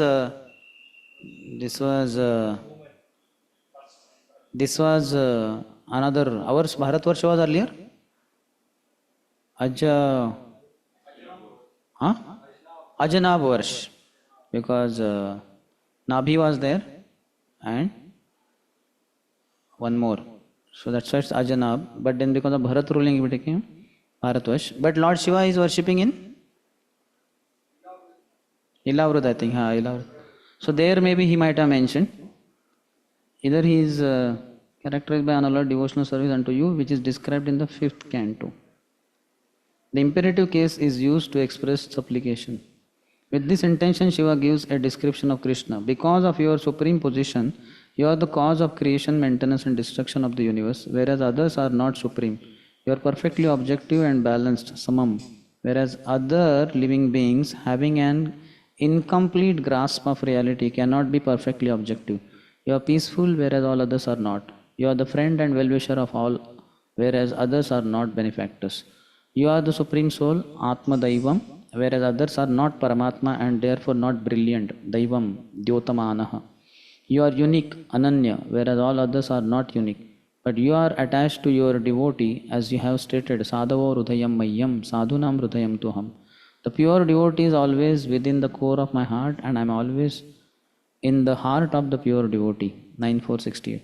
You are one, whereas others are many. You are the shelter, Ketam, Ashrayam of all souls in all worlds, whereas others are not the shelter.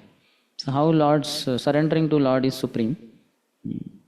The characteristics Lord has, others miss. So that's why I surrender to you.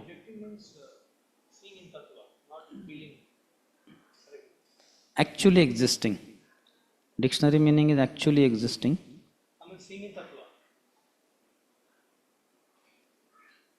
Seeing in Tattva means? Subjective means the seeing over what it is, fact, but not feeling it. Subjective means you feel in your own life. Means you get affected by it. You see how it affects you. Like if somebody is a relative, then it affects me. But if somebody else. I'm just asking here. Objective means seeing in Tattva. So here you mentioned that those who surrender unto you become fully objective by taking shelter of Supreme Consciousness.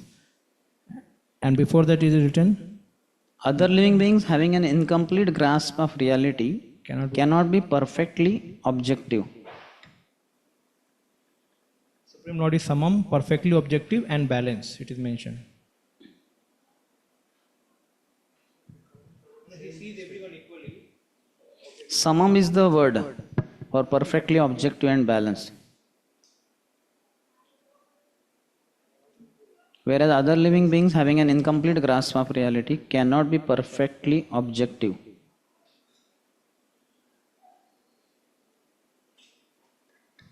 Actually, somehow I was also about to speak these lines. These are very deep lines which make Samam is the word because of only these English words have come. Objective, balanced. Sanskrit word is samam. Samam. And in word to word meaning also, samam means equipoised.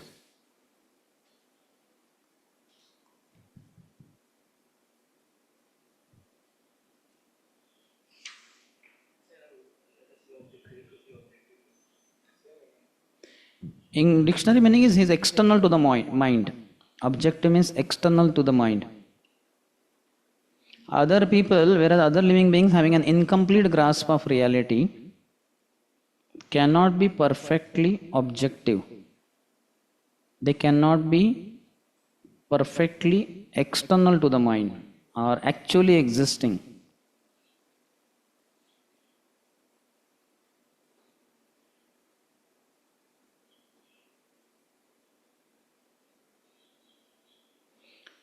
Whereas cannot be perfectly objective, those who surrender unto the Lord also become fully objective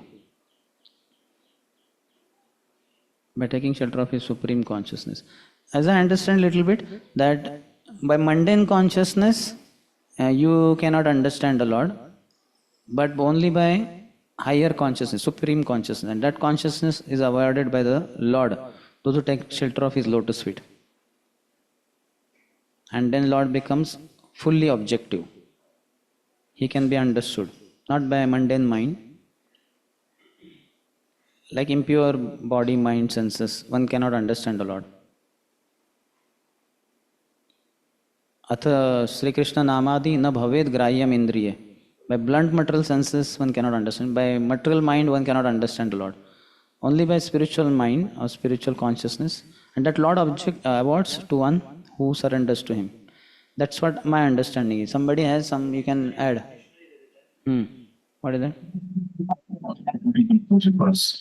Based on real facts and not influenced by personal beliefs or feelings.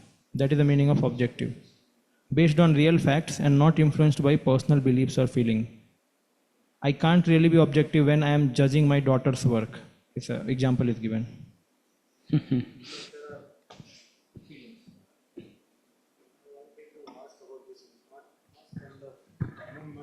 One lecture of His Holiness Radhanath Maharaj, very famous in Kolkata, where Radheshampu is asking a question, very loaded, deep question.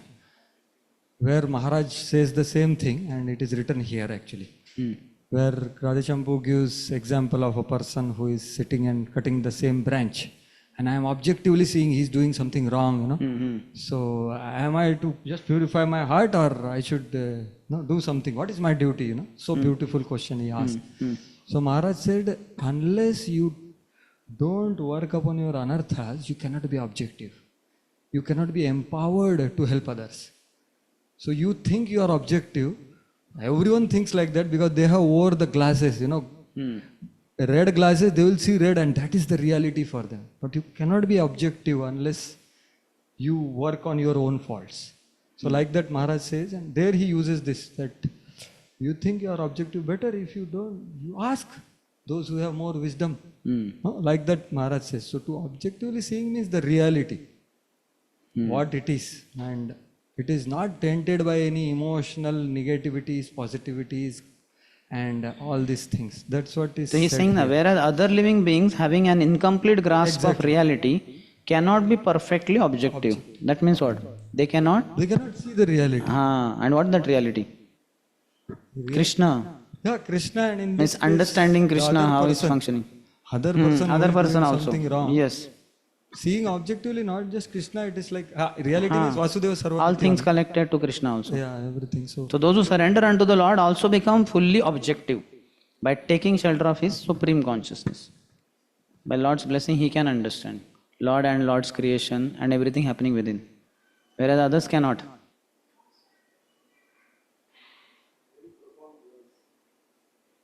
So 45th, Shiva appeals to the Lord for compassion on Bana. Ayam mamesto dayito anuvarti maya bhayam dattam amushya deva sampadyatam dad bhavatah prasado yatha hite daityapatau prasadah. This Banasur is my dear and faithful follower, and I have awarded him freedom from fear. Therefore, my Lord, please grant him your mercy, just as you showed mercy to Prahlad, the lord of the demons. So here also, demon only is there, lord of the demons, Banasur. Two reasons for Shiva's compassion to Bana.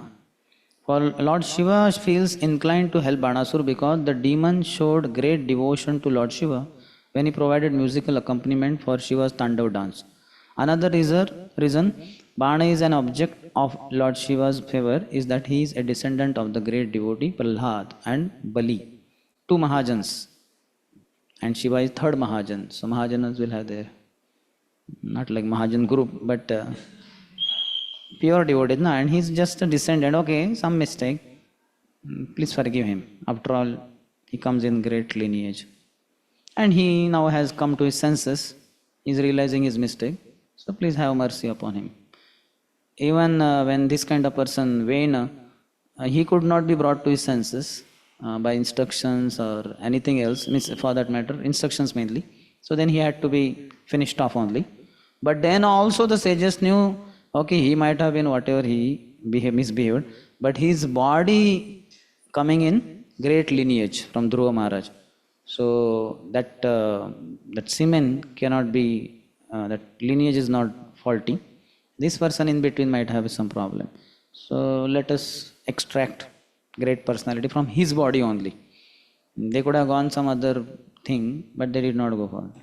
They took his body itself and churned it and got Prithu Maharaj. So the great lineage has its significance. And Chakravarti Pas says, Sri Krishna said, O Shiva, I am pleased with you. Please choose a boon. Shiva replied, O Lord, I cannot give up my attachment for my sinful follower Banasur. What can I do? Please be merciful to him. That is the benediction I choose. Then he speaks this verse, make Banasur fearless. Krishna, why? Shiva, there is actually no good reason for your favoring him. It is all just your mercy. Krishna, what type of mercy should I give? Shiva, the same mercy that you gave to Prahlad, the chief of the demons. Hmm?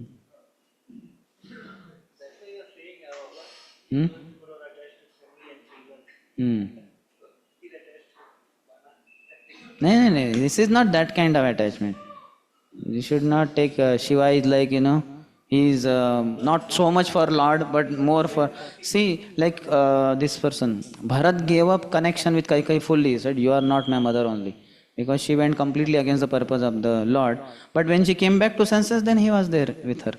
Similarly, here Banasura also earlier thought of fighting with the Lord and killing him in his illusion. But now, when he has come to his senses, so he's saying, "Please." So when a person I'm not attached to something which is Paramatma, but I am attached to Manasur, that purport Krishna. So there when he mentions the two reasons are given here, na? Because service is rendered. Na? See, when your follower who rendered nice service assisted you in some department, something, even if he goes some mistake, blunder he does, but afterwards he understands and is ready to rectify. Will you not ask your authorities, please, Prabhu, let him take prasad here and let him continue to stay in temple? That kind of. See, if would have continued to be worse or what you call against the Lord after this also, then Shiva would not be favoring him. Any case, any situation like that? Whether Shiva or anybody else for that matter. Vena's case also, if you see, the rishis, sages were trying to explain to him, Arey, don't stop sacrifices, all this is not. And then he said, what nonsense, this and that. So he never surrendered to the Lord, no sign of surrendering. So that's why he had to be killed. The sages only killed him. They only empowered him. They only, not only disempowered, out of body only fully. One thing, there is no record of Bana killing some sages or troubling devatas or committing big sins. There is no such record.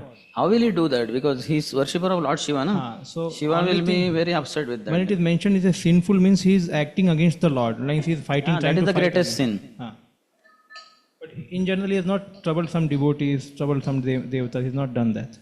Otherwise, Lord must have killed, or even Shiva must not have taken his side. May not. Yeah. All the sins arise only because of lack of surrender to the Lord.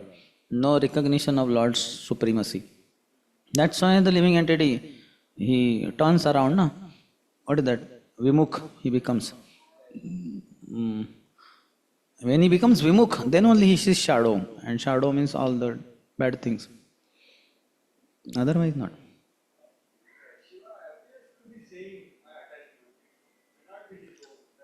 Attachment means like, affection you can say, in one sense. Just like husband, a proper grahastha will be affectionate to his wife, but not attached. He may say in his humility that I am attached to my wife, but he is not attached, he is affectionate. So likewise, Lord Shiva is affectionate to him. There are due reasons for his affection attachment. Because he has rendered service and he has been coming in great lineage. After all, he is son of Bali Maharaj and is great grandson of Prahlad Maharaj.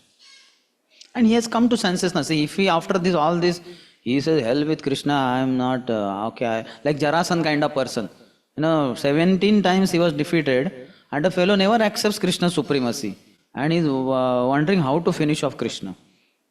So then, after choosing Bhima also, he said, after finishing of Bhima, then I will take care of these two also.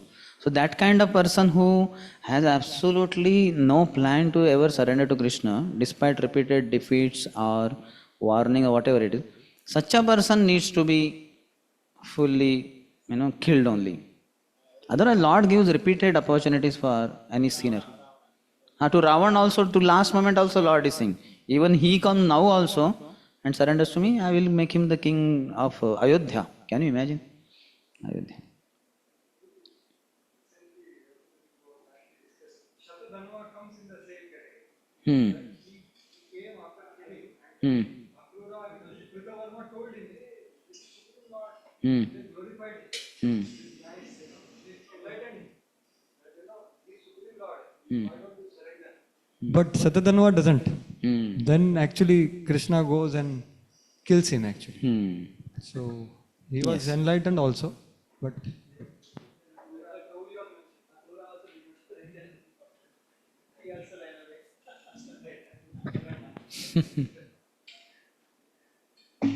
Okay, so 46th.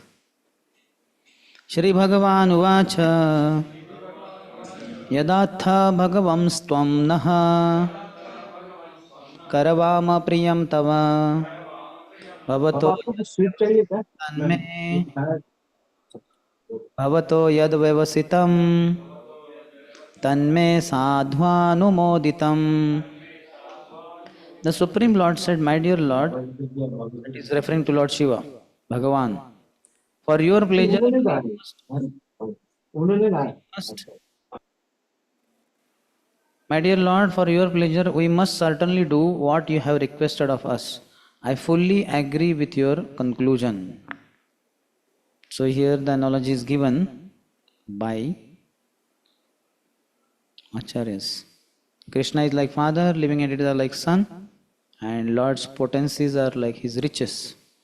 We should not think it strange that the Supreme Lord Krishna here addresses Lord Shiva as Bhagavan, Lord. All living beings are part and parcel of the Lord, qualitatively one with him, and Lord Shiva is an especially powerful, pure entity who possesses many of the Supreme Lord's qualities. Just as a father is happy to share his riches with a beloved son, so the Supreme Lord happily invests pure living beings with some of his potency and opulence. And just as a father proudly and happily observes the good qualities of his children, the Lord is most happy to glorify those pure living beings who are powerful in Krishna consciousness. Thus, the Supreme Lord is pleased to glorify Lord Shiva by addressing him as Bhagavan. So, Krishna loves pure devotees and he empowers them, gives them, in fact, more credit than himself, more glories than himself. That is his kindness. That quality in ordinary father also comes from Krishna only. That he wants to see his son to be kind of taller than him, more healthy than him, more fair than him, more educated than him, more wealthy than him, and more prestige, famous than him. In one sense, in all six opulences, my son should excel me. This originally comes from Krishna only. Krishna wants to. Hmm? You want to say?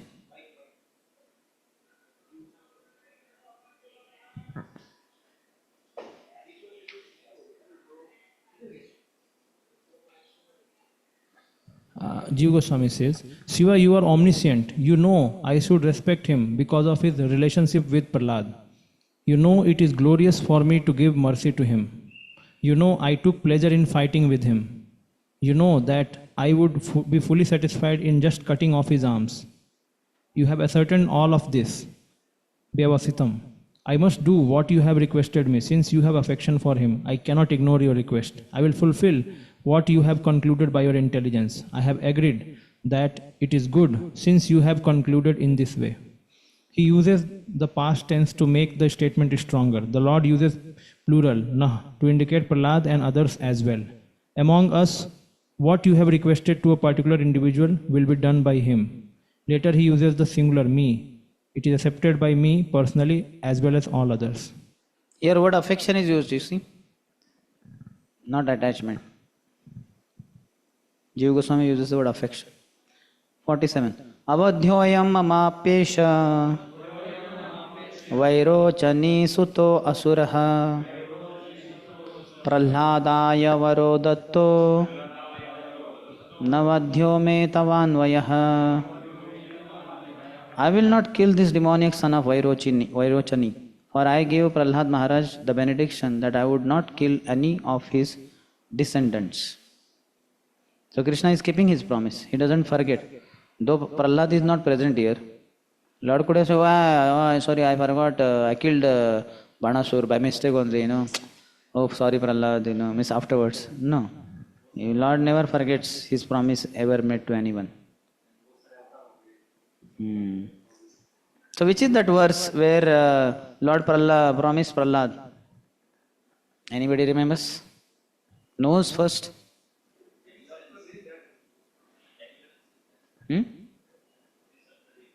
That is 21 generations of the ancestors.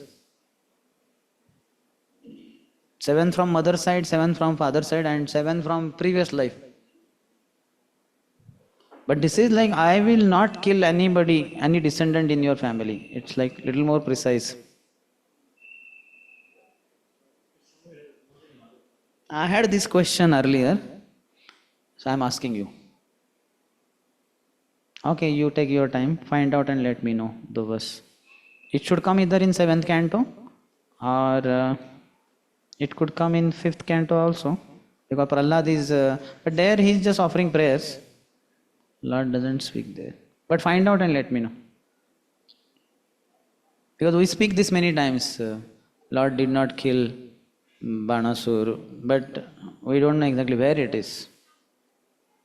Find out and let me know. Darpopashamanayasya प्रवृक्णा बाहवो मया सुदितं च बलं भूरि यच्च भारायितं भुवः.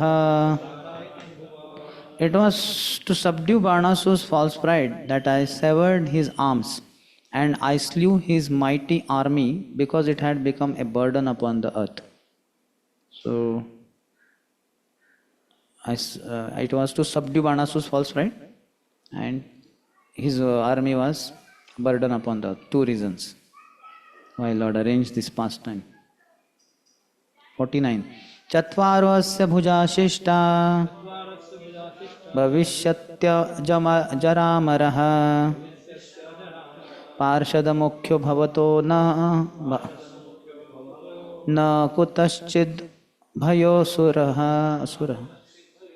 This demon who still has 4 arms will be immune to old age and death, and he will serve as one of your principal attendants. Thus he will have nothing to fear on any account. 4 things are mentioned. He will continue with 4 arms. He will be immune to old age and death. He will serve as one of your principal attendants. Lord Shiva has so many attendants, but he will be one of the principal ones. Thus he will have nothing to fear on any account.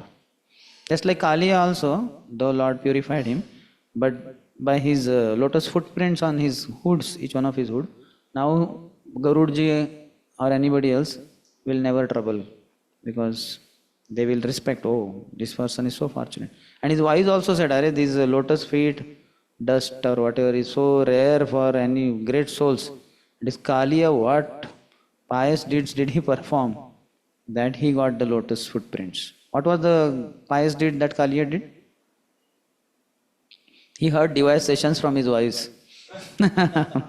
They gave a lot of device sessions repeatedly. Damas, okay, Kaliya, Yamuna, he was in touch with Yamuna, but he purified the water. Not the whole Yamuna, as Acharyas say, otherwise Mathura Vasis would have died. Only that backwater. He heard his wives. Yes. Then everything made sense.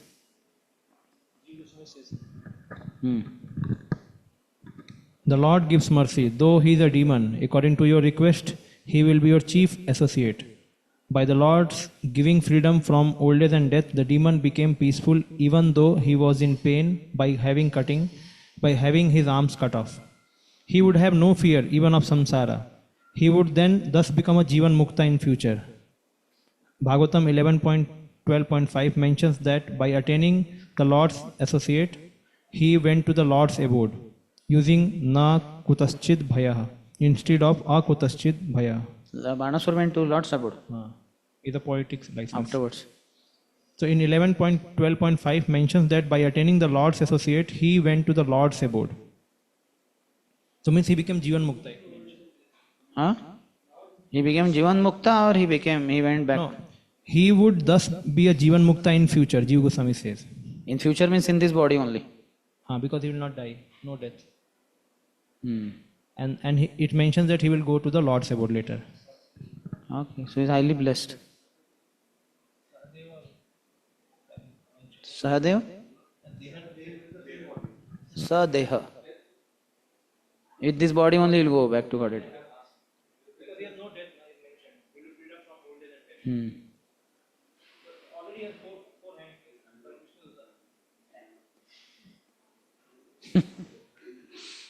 Okay, okay. But earlier he was Sahasraduta. Means he was 1000 arms. Okay. He can play with 4 hands the drum, na? Lord Shiva will again dance Tandav Nritya.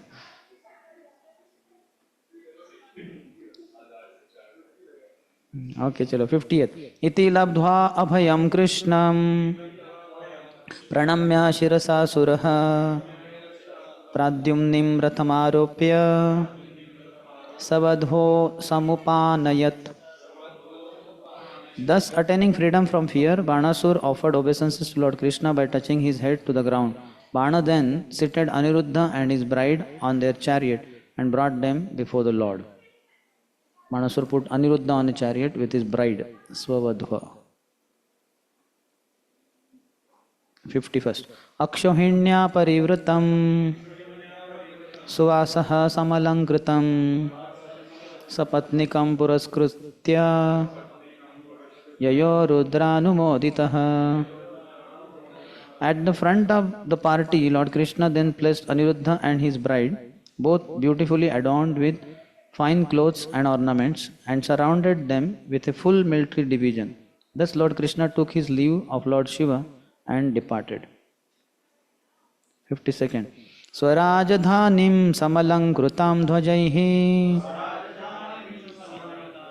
सतोरणैर उक्षितमार्गचत्वारां विवेशशङ्खानकदुन्दुभिस्वनैर् अभ्युद्यतः पौरसुहृद्विजदातिभिः. The Lord then entered his capital, Dwarka. He is back now. The city was lavishly decorated with flags and victory arches, and its avenues and crossways were all sprinkled with water. As conchs, anakas, and dundubhi drums resounded, the Lord's relatives, the Brahmins, and the general populace all came forward to greet him respectfully.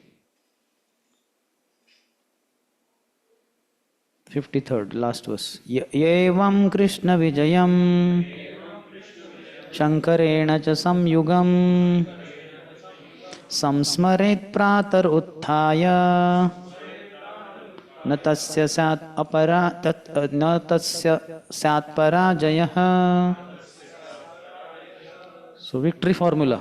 Whoever rises early in the morning and remembers Lord Krishna's victory in his battle with Lord Shiva will never experience defeat.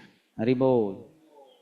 So all of you who want to be aparajita, never to get defeated, in your room you put a poster. I don't know, this picture is not there. No? The drum he's playing, Banasur. But is there any picture of Krishna and Banasur fighting or Krishna chopping off his hands? That picture you put, because that picture will give you a whole idea. Yes, Krishna defeated Banasur, and maybe Shiva yawning on the battlefield, that also will do. And then you will never be defeated. Anywhere you go for preaching, you will be successful. Acha, more. Okay, more benedictions by Jiva Goswami. Read them. So I will read the last line. Whoever remembers with faith Krishna's defeat of Bana and Shiva, fighting with Krishna in order to give benefit to Bana, will not be defeated. What to speak of hearing and glorifying the event? Simply getting up in the morning without bathing, one can remember this incident. That's right. The person will not be defeated by internal and external obstacles to bhakti. Haribol. Internal obstacle to bhakti also. Lust, pride, greed, envy, anger, illusion will not be a problem. And external, anywhere you go in any preaching area, Pakistan, Bangladesh, only you will be victorious. Nobody else. So just put 2 pictures in your room and 1 poster only. Krishna chopping off the hands of Banasur and Lord Shiva shot by Jambhastra is yawning on the battlefield. Or one of the 2 also will do. Both need not be there. You just have to remember. Anyway, we are getting early in the morning. That part is done. Just this another part. You have to remember this. Okay, any question? By anybody online, offline? Yes.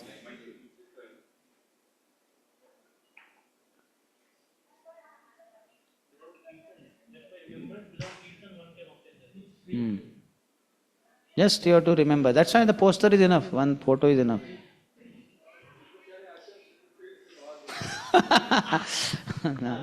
Huh? That's what I'm saying. Photo, we have to find out somewhere. It may be there.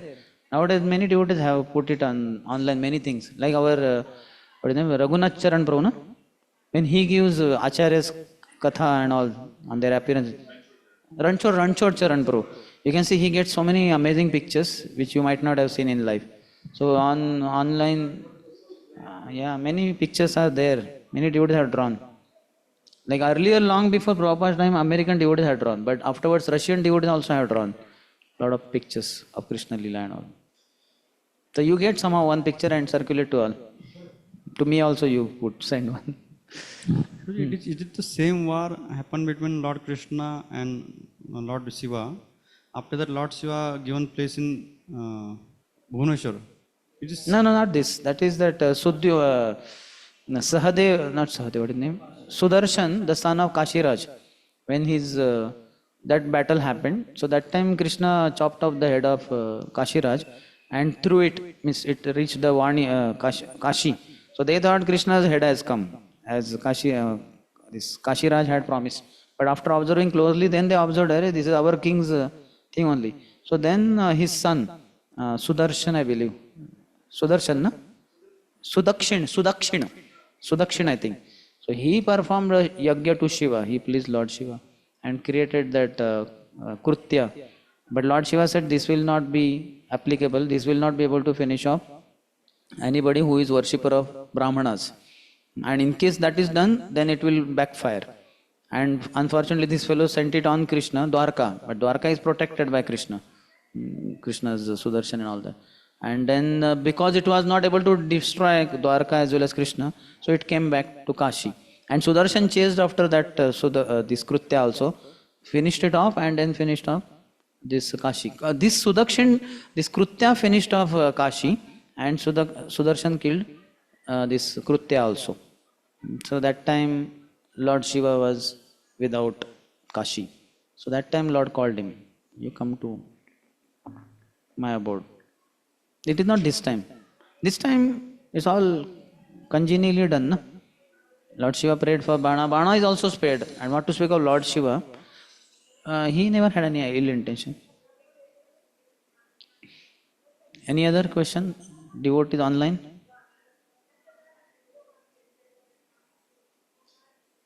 Okay, so we'll go to next chapter, 64th. The deliverance of King Nruga. This pastime happened much before, as we'll see from the beginning only.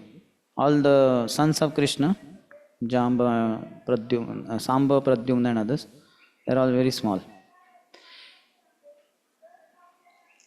Shri Badarayani Ruvacha Ekada Upavanam Rajan Jagmur Yadukumarakaha Vihartum Samba Pradyumna Charubhanu Gadadayaha.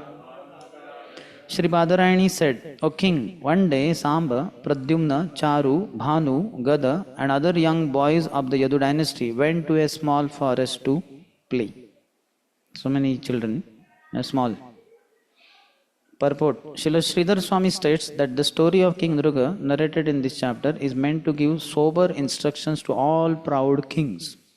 Through this incident, Lord Krishna also gave serious lessons to the members of his own family who had become proud of their opulences.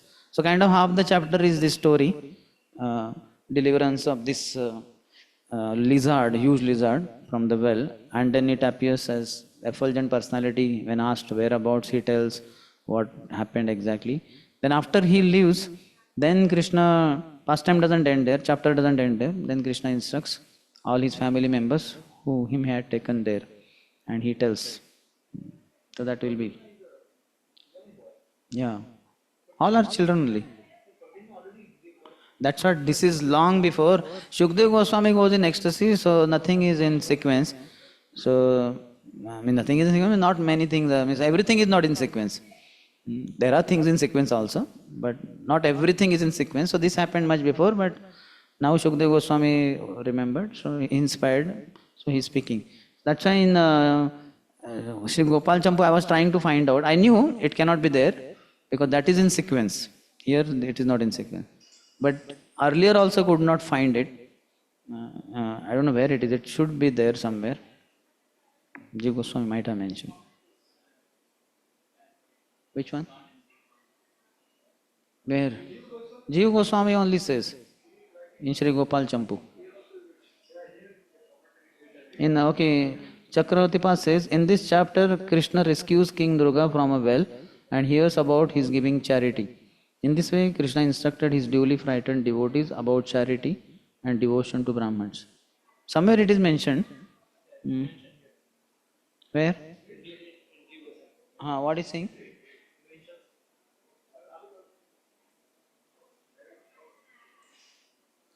Having shown the power of Krishna in defeating Shiva, Sukdev now relates a story somewhat related. This even happened at some time, Ekada, not in order, it is told. This event happened before the birth of Aniruddha, since Pradyumna would have to be in a Yavan age to have Aniruddha as his son. They are also described in this verse as Kumar. Because they were attached to playing, they must have been in middle of their Kumar period.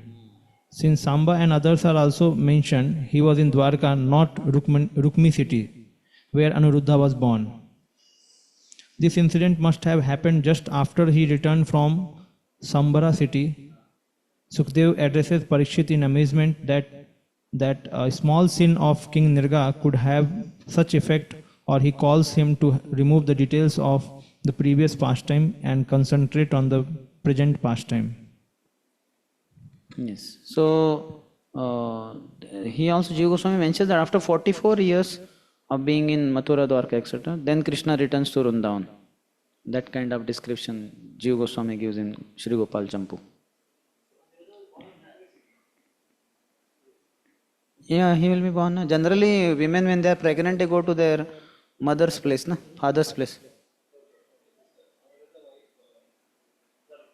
Pradyumna's wife is not Samba, this Rukmi's daughter, not Rati, Rukmavati. Rukmi's daughter Rukmavati was married to Pradyumna. And then next, his son's daughter, that is Rochana, was also married to Pradyumna's son. That means both of them married Mama's daughter. Like that. That's छोटा है ना. अरे नहीं, nothing is in sequence. Not everything is not in sequence in Srimad Bhagavatam. Who?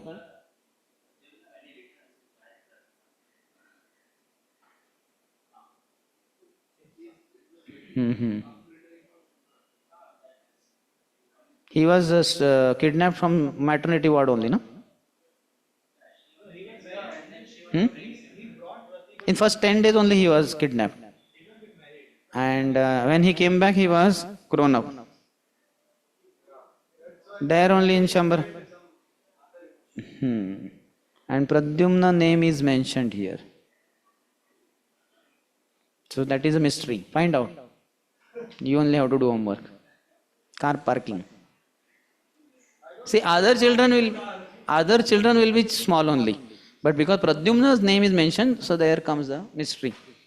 So you find out how he is also there.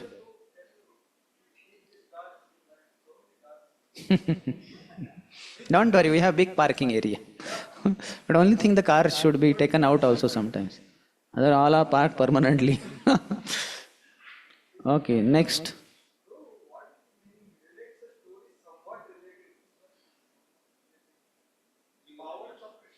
Where is it mentioned?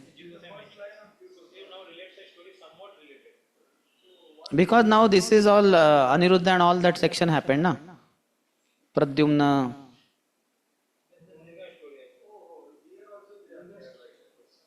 Here all they same, na? Pradyumna.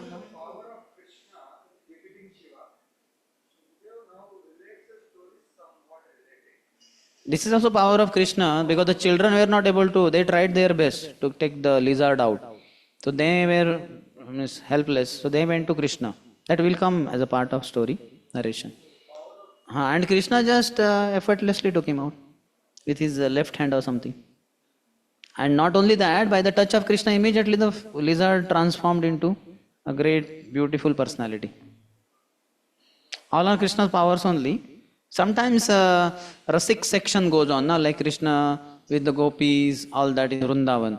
But some other time, then he Chaival Rasi is fighting with the demons. So it's all related. That is his power section goes on.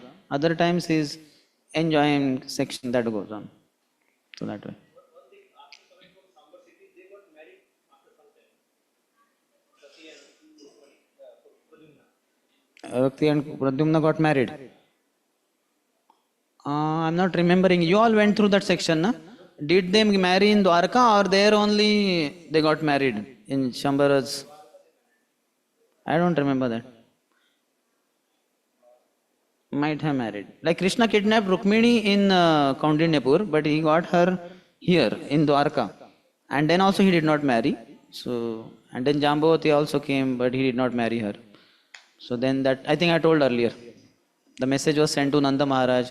Krishna is not agreeing to marry only because without father's permission, how? Then Nanda Maharaj got a letter written and sent it that, oh my dear son, don't worry. Now it's understood you are with Vasudeva and you are Kshatriya acting like a Kshatriya.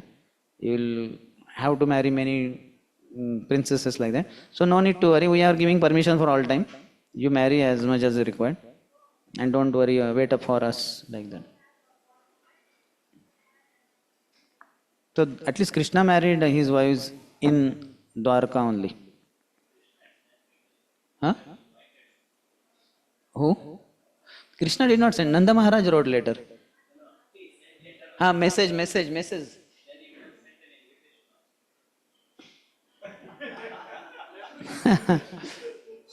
The dutas were arranged, na? 50 teams. So, like that.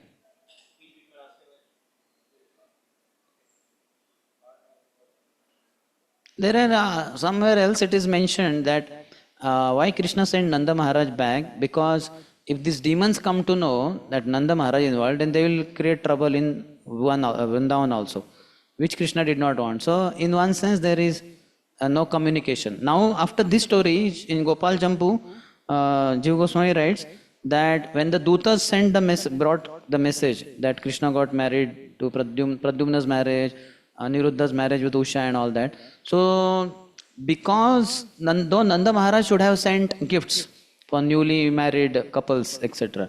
But he is not sending because then that will reveal his intimate son's feeling towards Krishna and all that. So he wants it to be hidden from the dutas, from the messengers. So he did not send any gifts only. Nanda Maharaj has so much wealth. He can always send a gift, na? Newly wedded couple is there. But he did not do that. And in the next chapter, when Balramji goes to Vrindavan, there we'll discuss something more also related to this.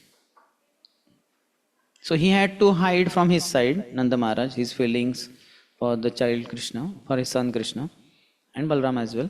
And similarly, Krishna also had to. There it will come out more pronouncedly in the next chapter.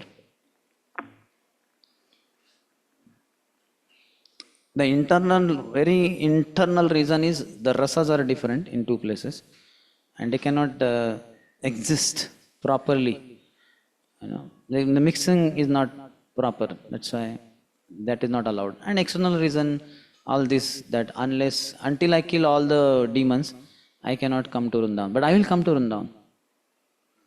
Prabhupada says that he did not fall in the philosophy because Prabhupada clears it because it will become a difficult situation. Because they are different in Sarasa and Nanda Maharaj, then the Prabhupada clearly writes that even though they are nearby, anybody can get it. And they never. Yes. Second, Kriditva Suchiram Tatra Vichinvantam Vantaha Pipasitaha Jalam Nirudake Kupe Dadrushuhu Sattva Adbhutam. After playing for a long time, they became thirsty. The children became thirsty. As they searched for water, they looked inside a dry well and saw a peculiar creature.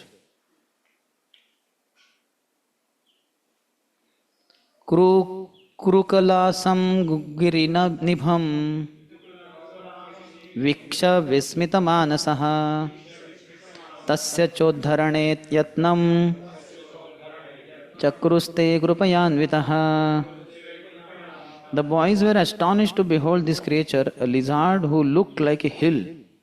They felt sorry for it and tried to lift it out of the well. So that means it was like huge lizard. Chakravarti said the boys were astonished upon seeing such a huge lizard. Looked like a hill. Kind of the whole well is filled with this lizard only. There's no water only there. Originally they went for water, thirsty they were. Charamajaistantavehi parsher badhva patitamarbhakaha नाशक्नुरन् समुद्धर्तुं कृष्णाय चक्षुरुत्सुकः. They caught on to the trapped lizard with leather thongs and then with woven ropes, but still they could not lift it out. So they went to Lord Krishna and excitedly told him about the creature. Purport. Srila Jiva Goswami explains that because in this chapter the Yadu boys, even Sri Padyumna, are described as quite young, this must be an early pastime. Here it comes. And Chakravarti writes, the boys tied the lizard with ropes made of leather and threads and tried to lift it out of the well. Tatragatya vindaksho Bhagavan Vishwabhavanaha Vikshojhara Vamena Tamkarena Salilaya. The lotus-eyed Supreme Lord, maintainer of the universe, went to the well and saw the lizard. Then with his left hand, he easily lifted it out. So if we just surrender to Krishna, things become very easy. Dushkaram Sukaram Bhaved. Dushkaram Sukaram Bhaved. Yes. But that verse says, Dushkaram Sukaram Bhaved. Kathanjana smrute yasmin dushkaram sukavaram bhaved vismrutai viparitam syat Sri Chaitanyam namamitam. Just by remembering Lord Chaitanya Mahaprabhu, most difficult thing or impossible things become easily done. And by not or by forgetting him, that is vismrute viparitam syat. Sukaram dushkaram bhaved. Even easiest of things will become most difficult to perform. So Krishna easily, effortlessly took that lizard out. Sixth, Sa uttama shloka kara bhimrushto vihaya sadhyaha krukala sarupam santapta chami karacharu varnaha swargi adbhuta lankarana ambarastra. Touched by the hand of the glorious Supreme Lord, the being at once gave up its lizard form and assumed that of a resident of heaven. His complexion was beautifully colored with molten gold, and he was adorned with wonderful ornaments, clothes, and garlands.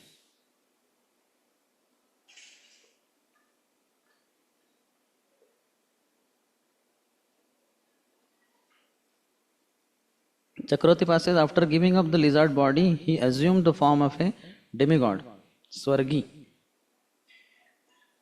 Devaha, with a molten gold complexion, Chamikara, Suvarnam, dazzling ornaments, dress and garlands.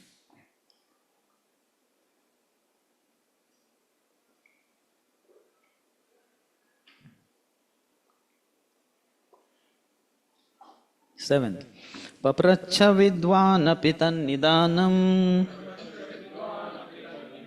janeshu vikhyapaitum mukundaha kastvam mahabhagavareಣ್ಯ रूपो devottamam tvam ganayami nunam. Lord Krishna understood the situation, but to inform people in general, he inquired as follows: who are you, O greatly fortunate one? Seeing your excellent form, I think you must surely be an exalted demigod. 8. Dashami mam va katamena karmana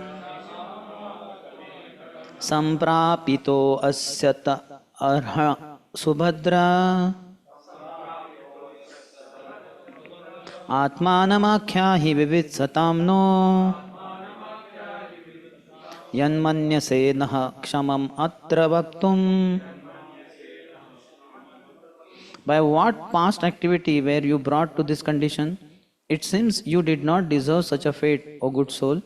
We are eager to know about you, so please inform us about yourself, if, that is, you think this is the proper time and place to tell us. Krishna asked, if you think it fitting, then please tell us about yourself, because we are eager to know. Vivit Satam. So Krishna respects that person because sometimes it may not be fitting. It may be, sometimes they may feel hesitation. How could I talk about my fall down, my mistake, etc. And also whether it is helpful to others or not. Sometimes it may not be helpful because these are exalted relatives of the Lord, Dwarkavasis. So my story is useless for them. There is no lesson to be learned by them. So why to tell? Wasting their time in one sense. So if you think that this is proper time and place, you please tell us. But Krishna wants him to tell anyway. Ninth one. Shri Shuka uvacha iti sma raja samprushtaha Krishnena anantamurtina madhavam pranipatyaha kirite narkavarchasa. Shukdev Goswami said, thus questioned by Krishna, whose forms are unlimited, the king, his helmet as dazzling as the sun, bowed down to Lord Madhav and replied as follows. 10th. Druga uvacha Drugo nama narendra aham Ikshvaku tanayah prabho Danishu akhyayamaneshu Yadi te karnamasprusham.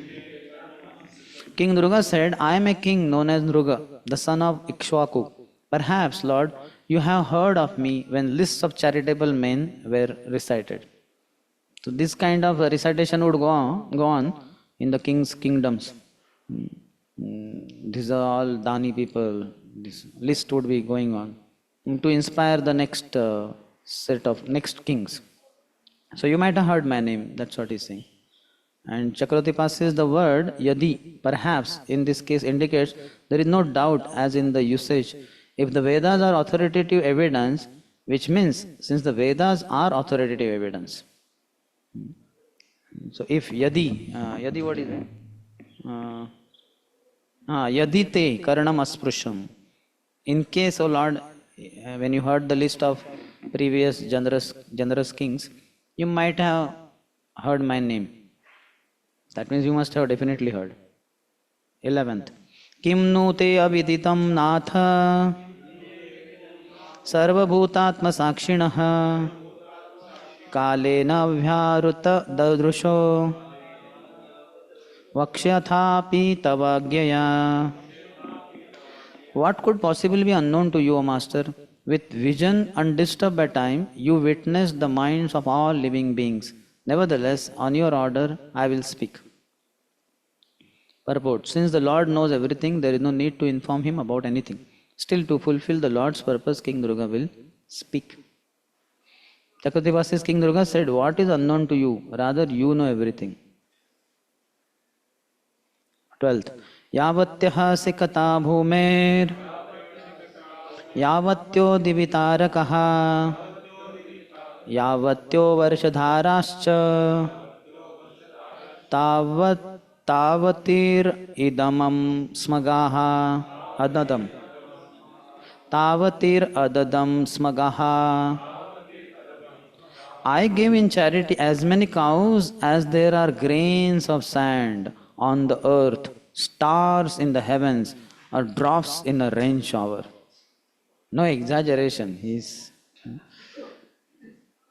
basically innumerable cows. Not a Dani person he is.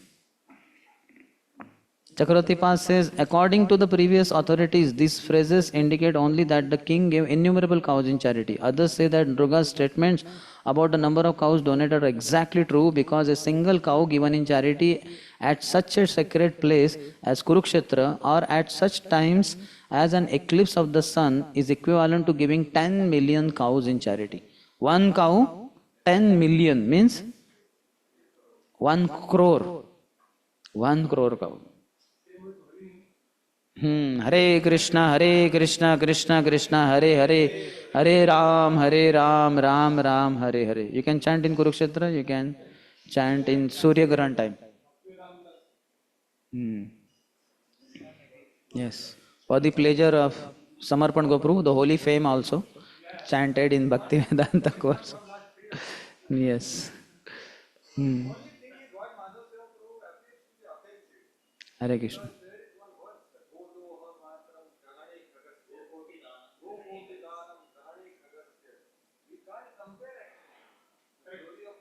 Ah, yes.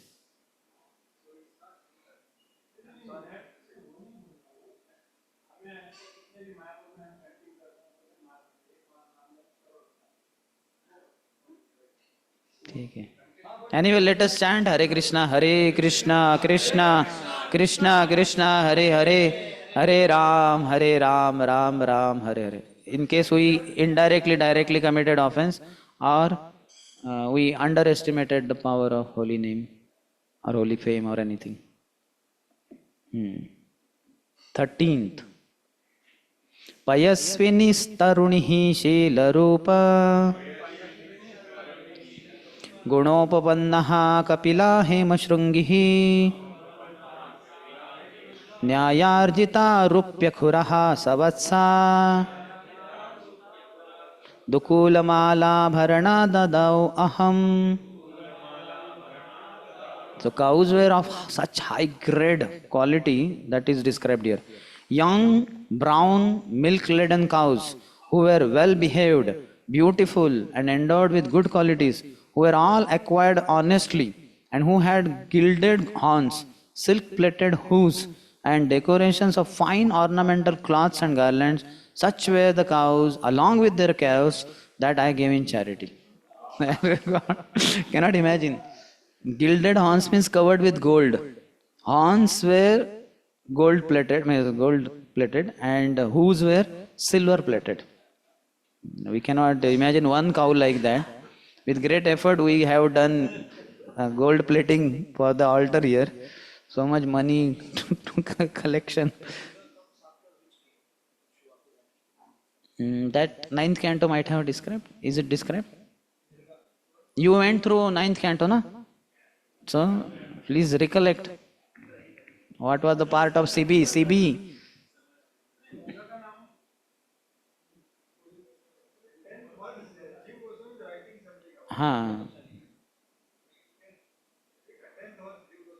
Ishwaku had 10 sons, no? 10 sons or not? Had 10 sons, no? Or no? As far as I slightly remember. Vivaswan had 10, and one of them was Ikshwaku. Okay. Okay, then Ikshwaku had how many wives and how many sons then? Okay, read. Nirga is described as the brother of Ikshwaku and the son of Shraddhadev, Vaivasvat Manu. He's a brother of Ikshwaku.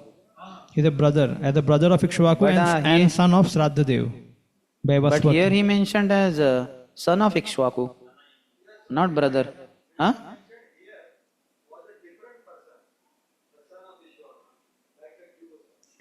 So Ishwaku had a brother also named Nruga. Correct? But this Nruga is different. That's what, na? Son of Ikshwaku is Nruga. Nirga is described as the brother of Ikshwaku and the son of Shraddhadev Vaivasvat Manu in the 9th canto. Nirga mentioned here was a different person, the son of Ikshwaku. By saying he was a king, he denies that he was the best of the Devatas. By saying that his name, he answers the question, who are you? Okay, so then all discussion goes ahead. Okay, so you find out, you'll get it. Vishwaku might have many sons. Sometimes they have many wives also, so many sons come anyway. Or from one wife also they have many sons. So one of the sons must be Nuruga. So here it is clearly mentioned. He says that. Cows का यहाँ पे वो दिया है थोड़ा. See, Ikshwaku Tanayaha. Very clearly he's saying, Dhrugo Nama Narendra, I am the king of name Dhruga, Ikshvaku Tanayaha Prabhu, and I am the son of Ikshvaku. Danishu Akhyayamanishu, and among all the generous donors, I was very famous. And in fact, to the extent that you also must have heard with This your is own cow ears. one description can we read? Which one? Cows ke whatever the cows, no? Jiva Goswami writes. Should we go ahead? Is it required? That way we can keep reading all the commentaries of all acharyas. 23 commentaries are there. These 10. 4 are in English. But see, earlier did you read that? Now you are reading, but after reading, then we say, okay, take same thing we already. Something which is really required. Otherwise, so much time will go.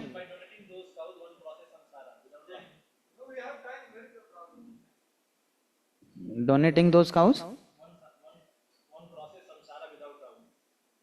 Which donating those cows means which Kapila, cows? these cows. So The 10 where times we of. have this Kapila cow? We have. And how many of us are going to donate cow? One cow also will you donate or not? And if you have to donate one cow, then it should be in Kurukshetra. And otherwise it should be during solar eclipse. That is in the mind. That is in general, Kushalani Ashu Siddhanti Netarani Krutani. That you can keep, but better than donating in mind, you can keep giving holy name actually. Na? Here this around temple, you can make new people chant Hare Krishna. Hare Krishna, Krishna Krishna, Hare Hare, Hare Ram, Ram Hare Hare.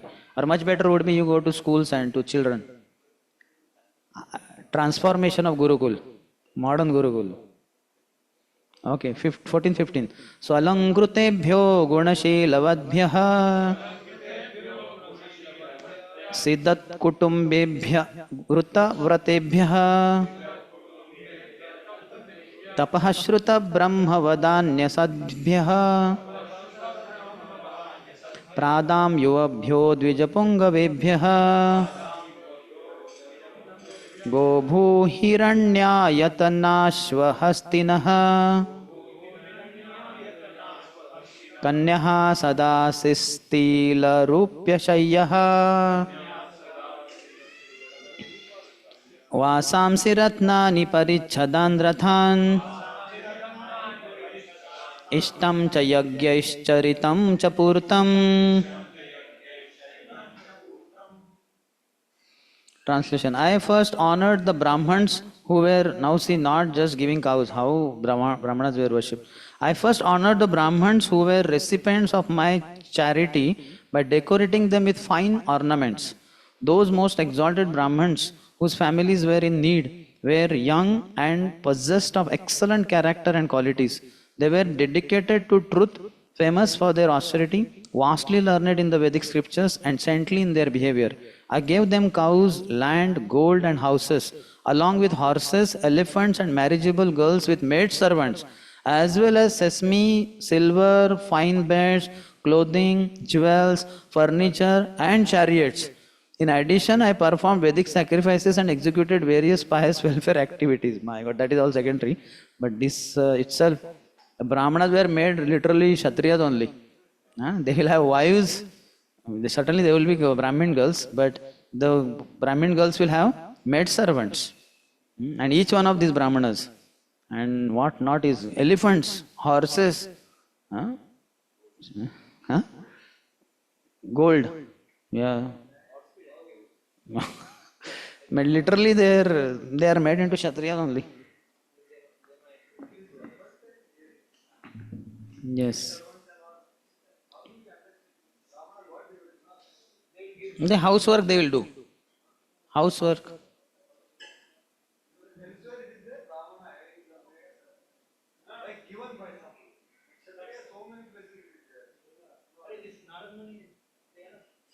No, no, no.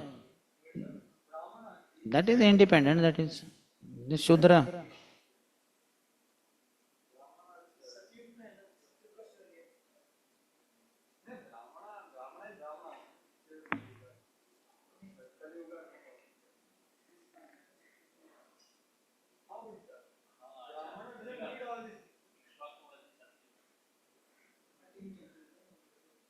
Okay, here the commentary of Chakravartipad. This verse gives the details of Durga's acts of charity. King Durga said, I gave to Brahmins who were well known for austerity, tapa, shruta, and well versed in the Vedas, Brahma, Vadanya, because of their diligent studies. Verse 15 describes other things he gave in charity. Besides giving pradam to the Brahmins, he also built charitam. He built water tanks and wells for the general populace. And that sacrifices also, that is water tanks and wells for the general populace. Vedic sacrifices also. So you ask this to somebody, what would the maid servants in the house of Brahmanas do? Apart from,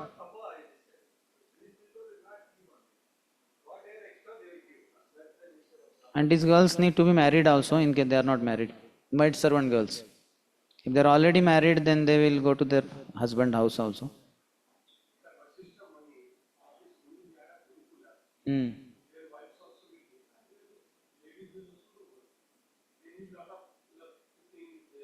Hmm. Speak in the microphone so others can hear. Everybody would like to hear your expert Like Vasishtha comment. Muni had a 10,000 disciples, therefore he was like a cool guru. So in their Gurukula, the ladies are also there.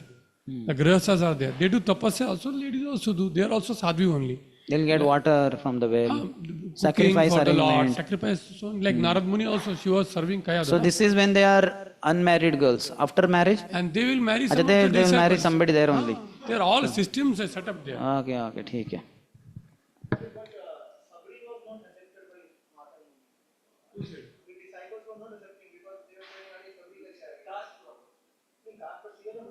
No, but she was there in the ashram only, accepted. But the Rishi is accepted, na? He is a Kulguru. Okay, चलो. 16th. कस्यचिद् द्विजमुख्यस्य भ्रष्टा गौर्मम गोधने संपृक्ता विदुषा सा च मया Dutta द्विजातये. So till now everything is fine. Now he is revealing the problem, beginning of the problem. Once only it happened, but that led to a whole problem. Once a cow belonging to a certain first-class Brahmin wandered away and entered my herd. Unaware of this, I gave that cow in charity to a different Brahmin. Purport. Srila Siddha Swami explains that the term Dvija Mukhya, first-class Brahmin, here indicates a Brahmin who has stopped accepting charity and would thus refuse to accept even 100,000 cows in exchange for the cow that had been improperly given away. So what happened after he gave, then he has given up. Now he stopped accepting charity. What he accepted from Durga is fine, but after that he became Dvija Mukhya kind of. So now he stopped accepting charity. So now when that whole problem came and King Durga is offering him so many more cows, he says, not even one cow I can accept now. Or even if you give millions of cows. Sorry. So these are details to the story. Different classes, it seems after accepting, whether he accepted many cows or this one particular cow, then he stopped accepting further cows. That they happens, that they do one point of time in their life. He had stopped accepting charity now. And now somehow that cow wandered off and came back to the herd in the king's, whatever that, Goshala. And not knowing all this, poor fellow donated to this next Brahmin. And then now the whole conflict is beginning. But they have their laws, na? Just like Kshetra Sanyas. So that person cannot leave his deities, he has to be in that Kshetra only. Otherwise it is kind of sinful. So like that they have certain, they are conducted by certain rules, laws. Forgiving where somebody has committed mistake to them, but as far as their dharma goes, Brahman dharma, they cannot be. He is saying now, okay, I don't want the cow only now. Forget it. He is not possessive. No, I want, he says, give me this cow or nothing then. No other exchange. They have to follow those rules. Who? Earlier, whether he had cows or not, he got this one cow. Whether Ndruga gave one cow or 100 cow, that would not mention. But this cow was given. But when she went for herding here and there, she came back to Ndruga's Goshala. And Ndruga doesn't know all these things. He happened to give to next Brahmin. And then he will, that storyline will tell us. Then he came to know, "Arey, where is my cow?" And then Ndruga came to know all that stuff. That is coming now. Let us go through the storyline. So in the 16th purport, means commentary, Chakravarti Pas says, "Please tell us what sin led to your becoming a lizard." King Durga answers in this verse, "One cow belonging to a Brahman strayed from the herd and mixed with my herd. Not knowing avidusha, that it belonged to that Brahman, I gave the cow to another Brahman."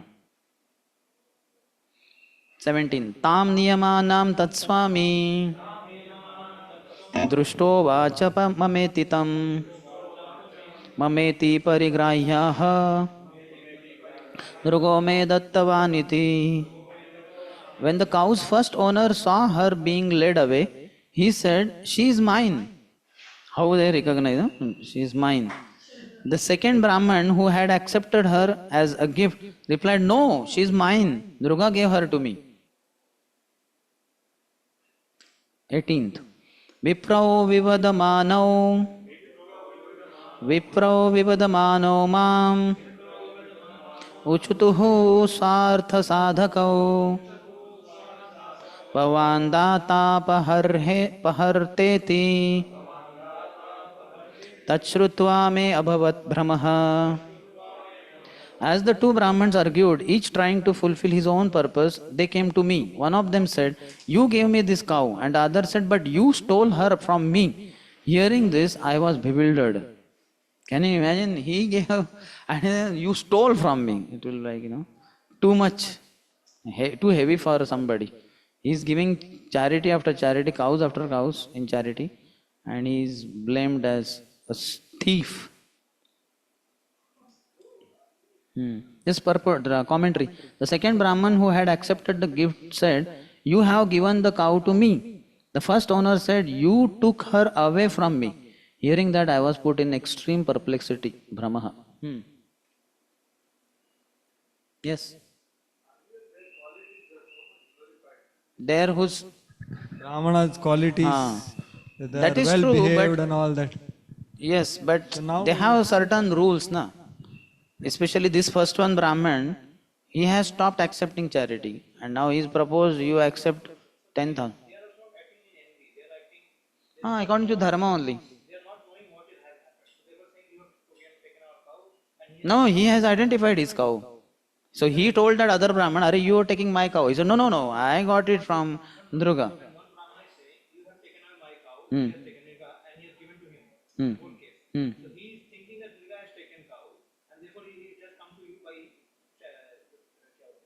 Hmm. Hmm. Hmm. Saying the right thing. He's thinking that Nirga has taken. Hmm. But cow has run away, he does not. Hmm. And he's telling it's my cow because it's given to me. Hmm. Both are telling right now. Hmm. Nobody's telling out of any. Hmm. They don't want to curse me. No, not like that. And Droga is confused how this happened. Yeah, Lord's arrangement. Maybe Lord wants to give him audience because he has helped in, that will come, Bhagavad Gita Srimad Bhagavatam sponsorship he arranged. Next, little ahead it will come. He will tell in the story.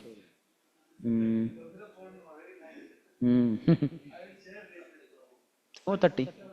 Yeah. 3 hours, na? 1 hour, 12 to 1. 1 to 2. And now 2:30 to 4:30. Don't worry, we are not crossing. Scheduled. In fact, we are supposed to have 3.5, 4 hours today.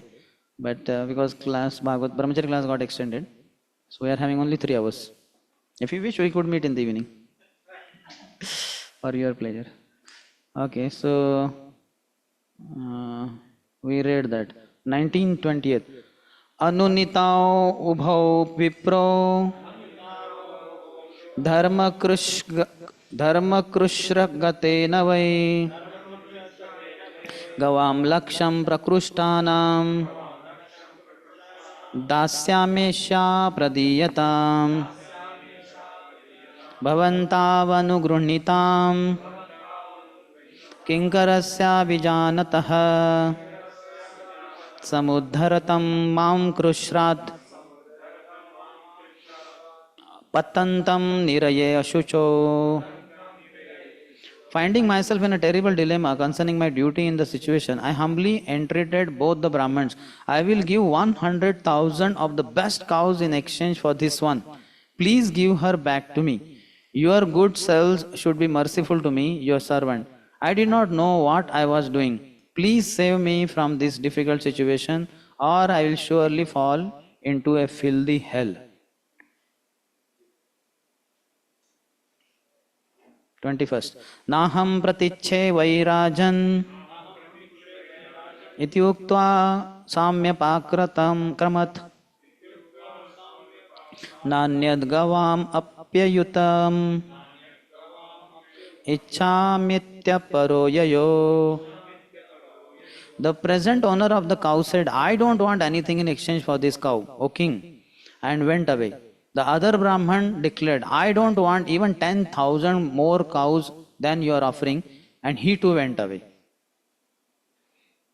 In Krishna, the Supreme Personality of Godhead, Srila Prabhupada comments, thus disagreeing with the king's proposal, both Brahmins left the palace in anger, thinking that their lawful position had been usurped.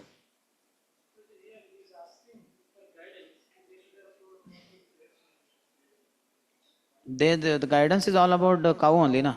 So both are bent upon that cow only. There lies the problem. Because the first Brahman cannot take any other cow because he has stopped accepting charity. And the second Brahman saying, no, I will not, I don't want anything for this cow. So this is how the lower dharmas are problematic. What saved him, this degraded him to lizard's body, but what saved him is his highest dharma. He gave Bhagavatam in charity. Means He was not doing with a devotional attitude, just as a he was a karmakandi. pious king. That is the only devotional activity that happened. That will come ahead. 20. But service to cows is also Prabhuji, knowingly, unknowingly done as a like Namo Brahmana Devaya. So it's very dear to Krishna. Service to cows. That is not accepted here as a devotional activity. It is accepted here as a pious activity. Punya it was. Giving charity, cow in charity is punya. But he treated the cows so well. He served the cows so well. Like it But is that mentioned. can be done within Varnashram. That comes, but provided it is done with that attitude and all that. Just like morning or yesterday he said, that a pure devotee cries, but doesn't mean that everybody is crying is a pure devotee. So like that. It is karmyanmukh sukhriti only. According to, for him particularly, he doesn't seem to be knowing all this bhakti and all that.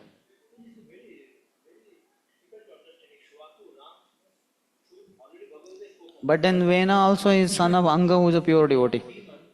Vengana was not a demon. Vena was a boy only, normal. He was demoniac, but he was not a demon. He was not born in a demon family. In Diti's family, those who are born, they are called as Daityas, and Dhanu's family, Dayandanavas. He is not born in that, he is born in Dhruva Maharaj's lineage.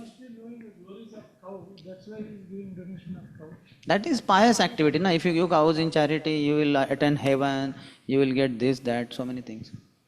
He seems to be unaware of devotional side. That will be clarified, just wait for some time. It will come, that point will come. So this is 21. Chakravartipad says, I do not accept gifts from kings. Saying this, the Brahman gave up his cow and left. The other Brahman refused also, saying, I am not willing to give up this cow for the lakh of cows you mention, or even for another 10,000 cows in addition to that. He also left. So he could have accepted cows, 1, 2, 3 lakhs of cows. That was possible, but somehow he said no. I refuse to accept. I'm not willing to. And the first person cannot accept only because he has, accept whatever that. 21st. Naham pratiche vairajan. हो गया, sorry. 21st we read. 22nd. Etasmin antare yamair.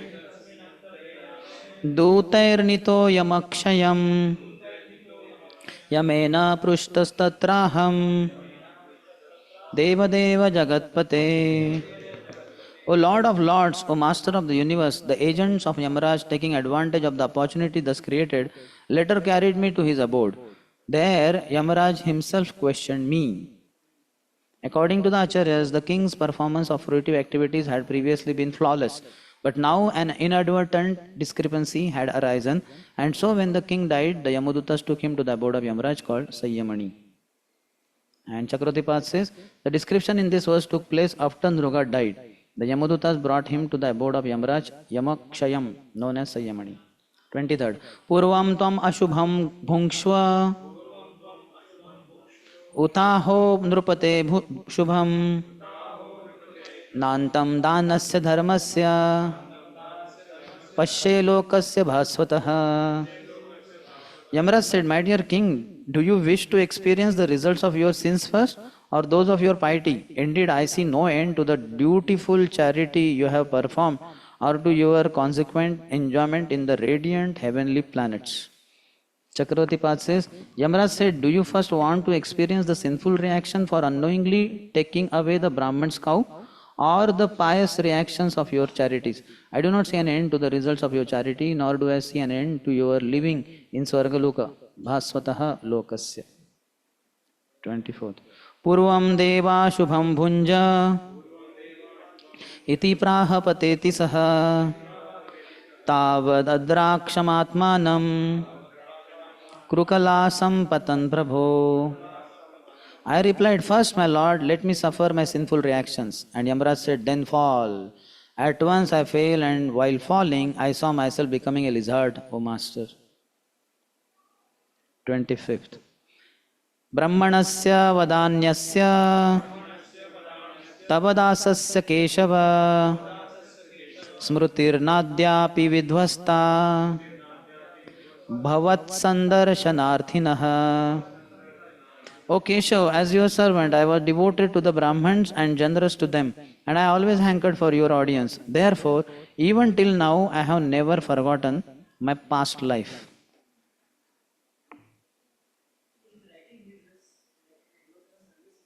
No. That will be clarified in the commentary or purport here. Yeah.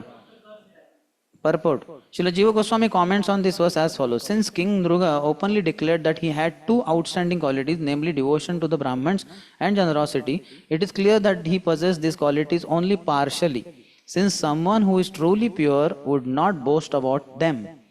It is also clear that King Nruga considered such piety to be a separate goal, desirable for its own sake. Thus, he did not fully appreciate pure devotional service to Lord Krishna. Krishna had not been the only goal of Nruga's life, as he was for Ambrish Maharaj, even in the state of regulative practice. Nor do we find that King Nruga overcame obstacles like those Ambrish did when Durvasa Muni became angry at him. So he was dumbfounded in that situation, whereas Ambrish Maharaj was undaunted. Still, we can conclude that since King Nruga was able to see the Lord for some reason or another, he must have had the good quality of sincerely desiring the Lord's association. Srila Prabhupada confirms the above analysis in Krishna, the Supreme Personality of Godhead. On the whole, Nruga had not developed Krishna consciousness. The Krishna conscious person develops love of God, Krishna, not love for pious or impious activities. Therefore, he is not subjected to the results of such action. As stated in the Brahma Samhita, a devotee, by the grace of the Lord, does not become subjected to the resultant reactions of fruitive activities. That moksheshami, masucha. So he was not of that category. Srila Vishwanath Chakravarti offers the following commentary. When Nruga mentioned the one who hankered to have your audience, he was referring to an incident concerning a certain great devotee King Nruga had once met. This devotee was very eager to acquire a temple for a most beautiful deity of the Supreme Lord, and he also wanted copies of such scriptures as the Bhagavad Gita and Srimad Bhagavatam. Being very generous, Durga arranged for these things, and the devotee was so satisfied that he blessed the king. My dear king, may you have the audience of the Supreme Lord. From that time on, Durga desired to see the Lord. See? So it's the association of devotee that saved him, that blessing.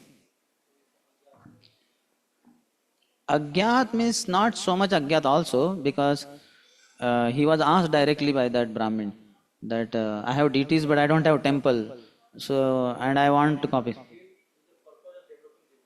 Ha, yes, it was the kindness of the devotee who showered him with mercy, with the blessing that you will get to see the Lord personally. And then on, because of devotees' association, he also developed desire to see the Lord. Till now, that desire was not there. He was only into pious activities. And Chakratipad in previous commentary, or not this commentary only, Durga was performing karma mixed with a little devotion, karma mishra bhakti. I was only wondering why it is karma mishra bhakti. It should have been bhakti mishra karma, na? Maybe that precisely words are not used.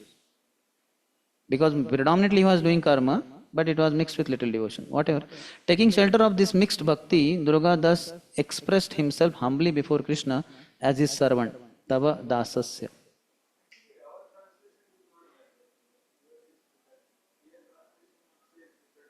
What? So same thing is, na, bro? See, Durga was performing karma mixed with a little devotion. That is there in bracket here, karma mishra bhakti. It seems in the later edition, these Sanskrit words have been added, but this is not part of the shloka. This Maharaj has added himself.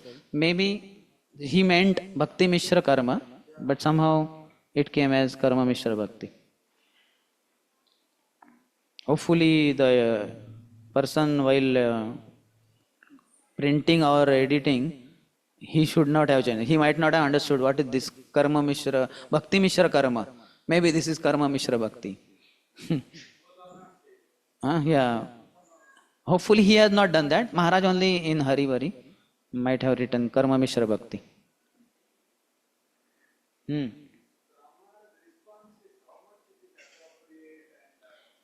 We don't have to take them also as pure devotees. They were Vedic Brahmanas and they have their set of rules also. Na? Some kind of impurity will be there by which he will think.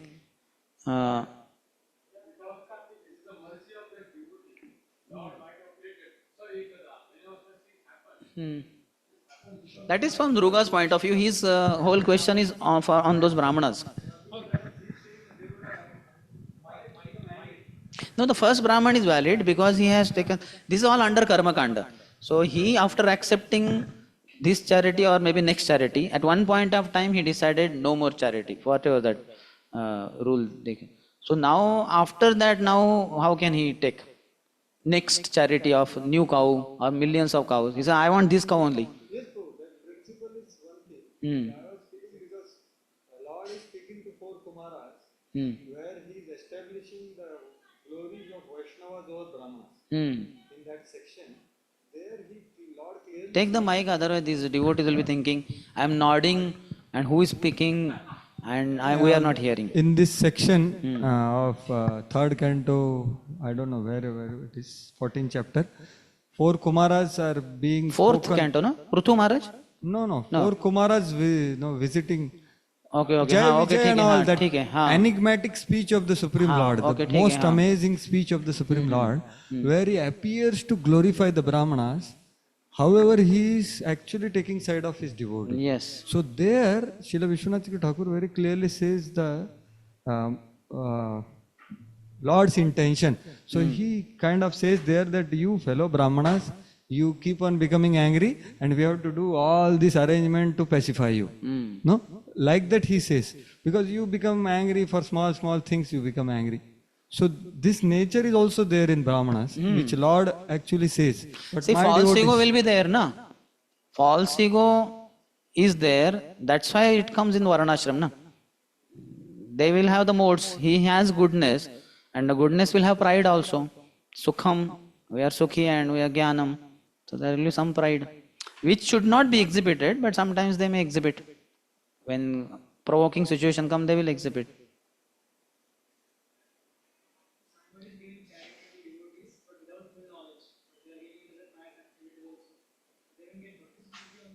Yeah, Agyat Sukruti. This will come in Agyat Sukruti. They are giving as a pious activity, piety, but they are after all giving to devotee. That's what this fellow Nrga did, no? That Brahman was a Brahmin. He had deities but no temple, so he somehow came to Nrga and said, I don't have a temple. He said, I will give. I don't have any problem. And some copies of Bhagavad Gita, Bhagavatam, whatever. So that Brahmin is a Vaishnava. But Nroga is not doing so much like a devotional activity. He is a pious person, yeah. What is the big deal? Giving deity to a Karmakandi Brahmana and Deity he already had. Temple was not there. if he is a Karmakandi Brahmana Hmm. and if Nriga gives the deity to Karmakandi Brahmana, will it be a devotional service? Then no. Then it will be piety only. Even if he gives the deity and scripture Deity, how will he give? He himself is not so oriented. Na? He has been into piety of giving cows only in charity. He is not into devotional activity so much. they will not accept it. Karmakandi Brahmana. For them, Yajna, Dan, Tapa. These are the prominent activities. Yajna, Dan, Tapa. And that also demigods and so much thing. Then here our responsibility also lies. Somebody is donating to temple or to us, that we enlighten them. Otherwise, they are not getting the proper benefit of what activity. No, they get, because you are a devotee, na, and you are. But they are just getting sukruti. They may not get that sukruti they are getting. But if you enlighten If you see them, all the details, while coming inside the campus only, they are hearing Harinam and Krishna. They are saying they know, no, this is Krishna, Jagannath, Balram. So that way, it is there. But you should, by all means, you should preach. You should not be just happy to accept charity. Okay. You should say at least Hare Krishna, thank you sir, and let me give a tour of the temple, take prasad. You should increase their Bhakti Unmukh Sukriti as much as is possible.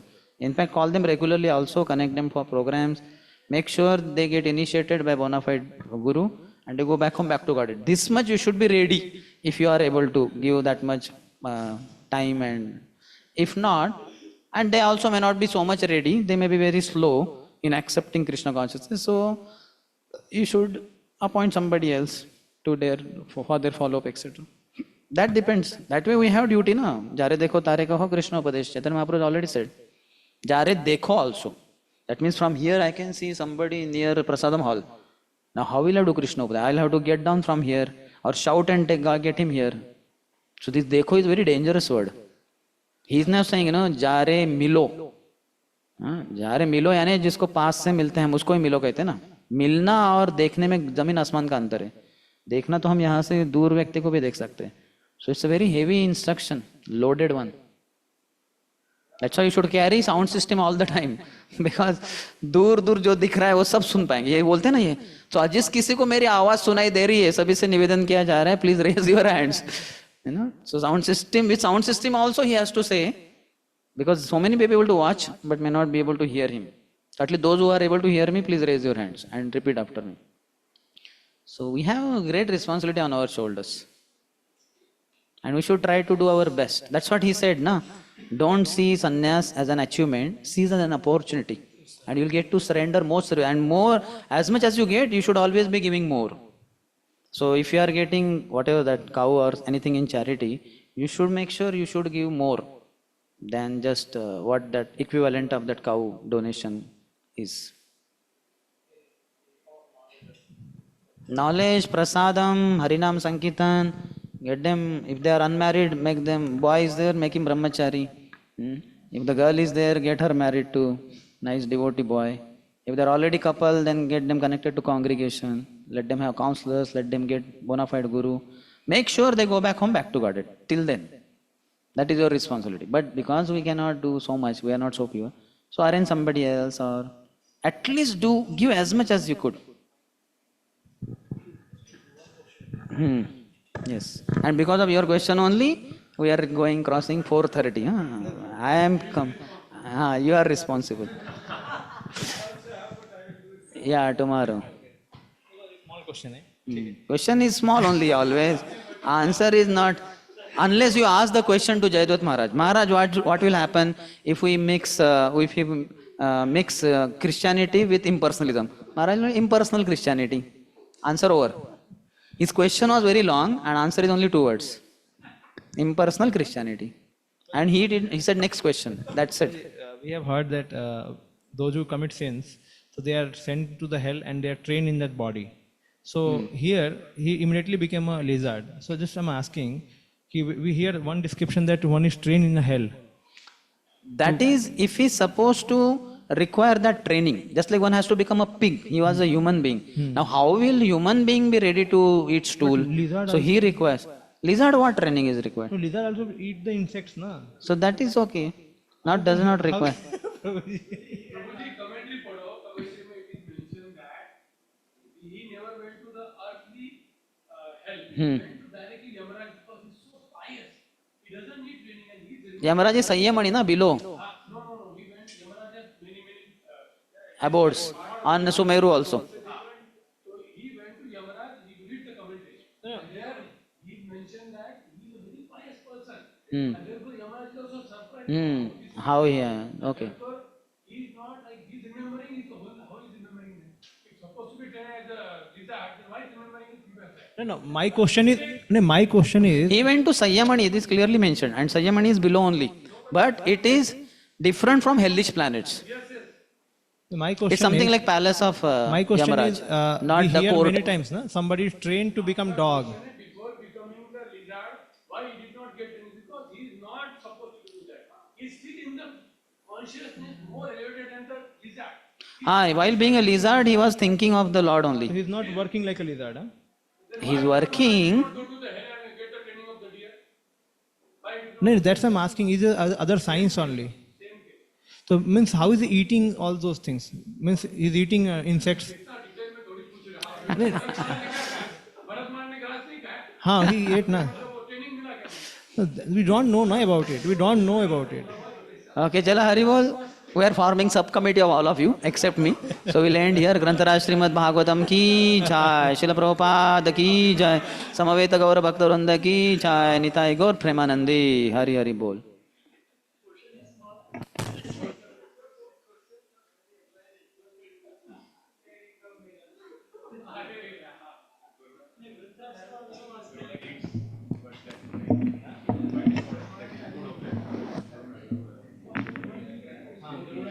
You can take the mic and all of you continue. One like this is one immediately lizard. I'm asking like Garuda is the eternal form, na? Here is no eternal form. I wanted to know, does it happen like that? How do we get the quality of eating immediately? That is innate. वो उस body से आया ना. और वो यमराज का system ही full proof है जिसका वो मतलब वो जरूरी नहीं है ट्रेनिंग होती है ऐसे क्या? देखो जिसने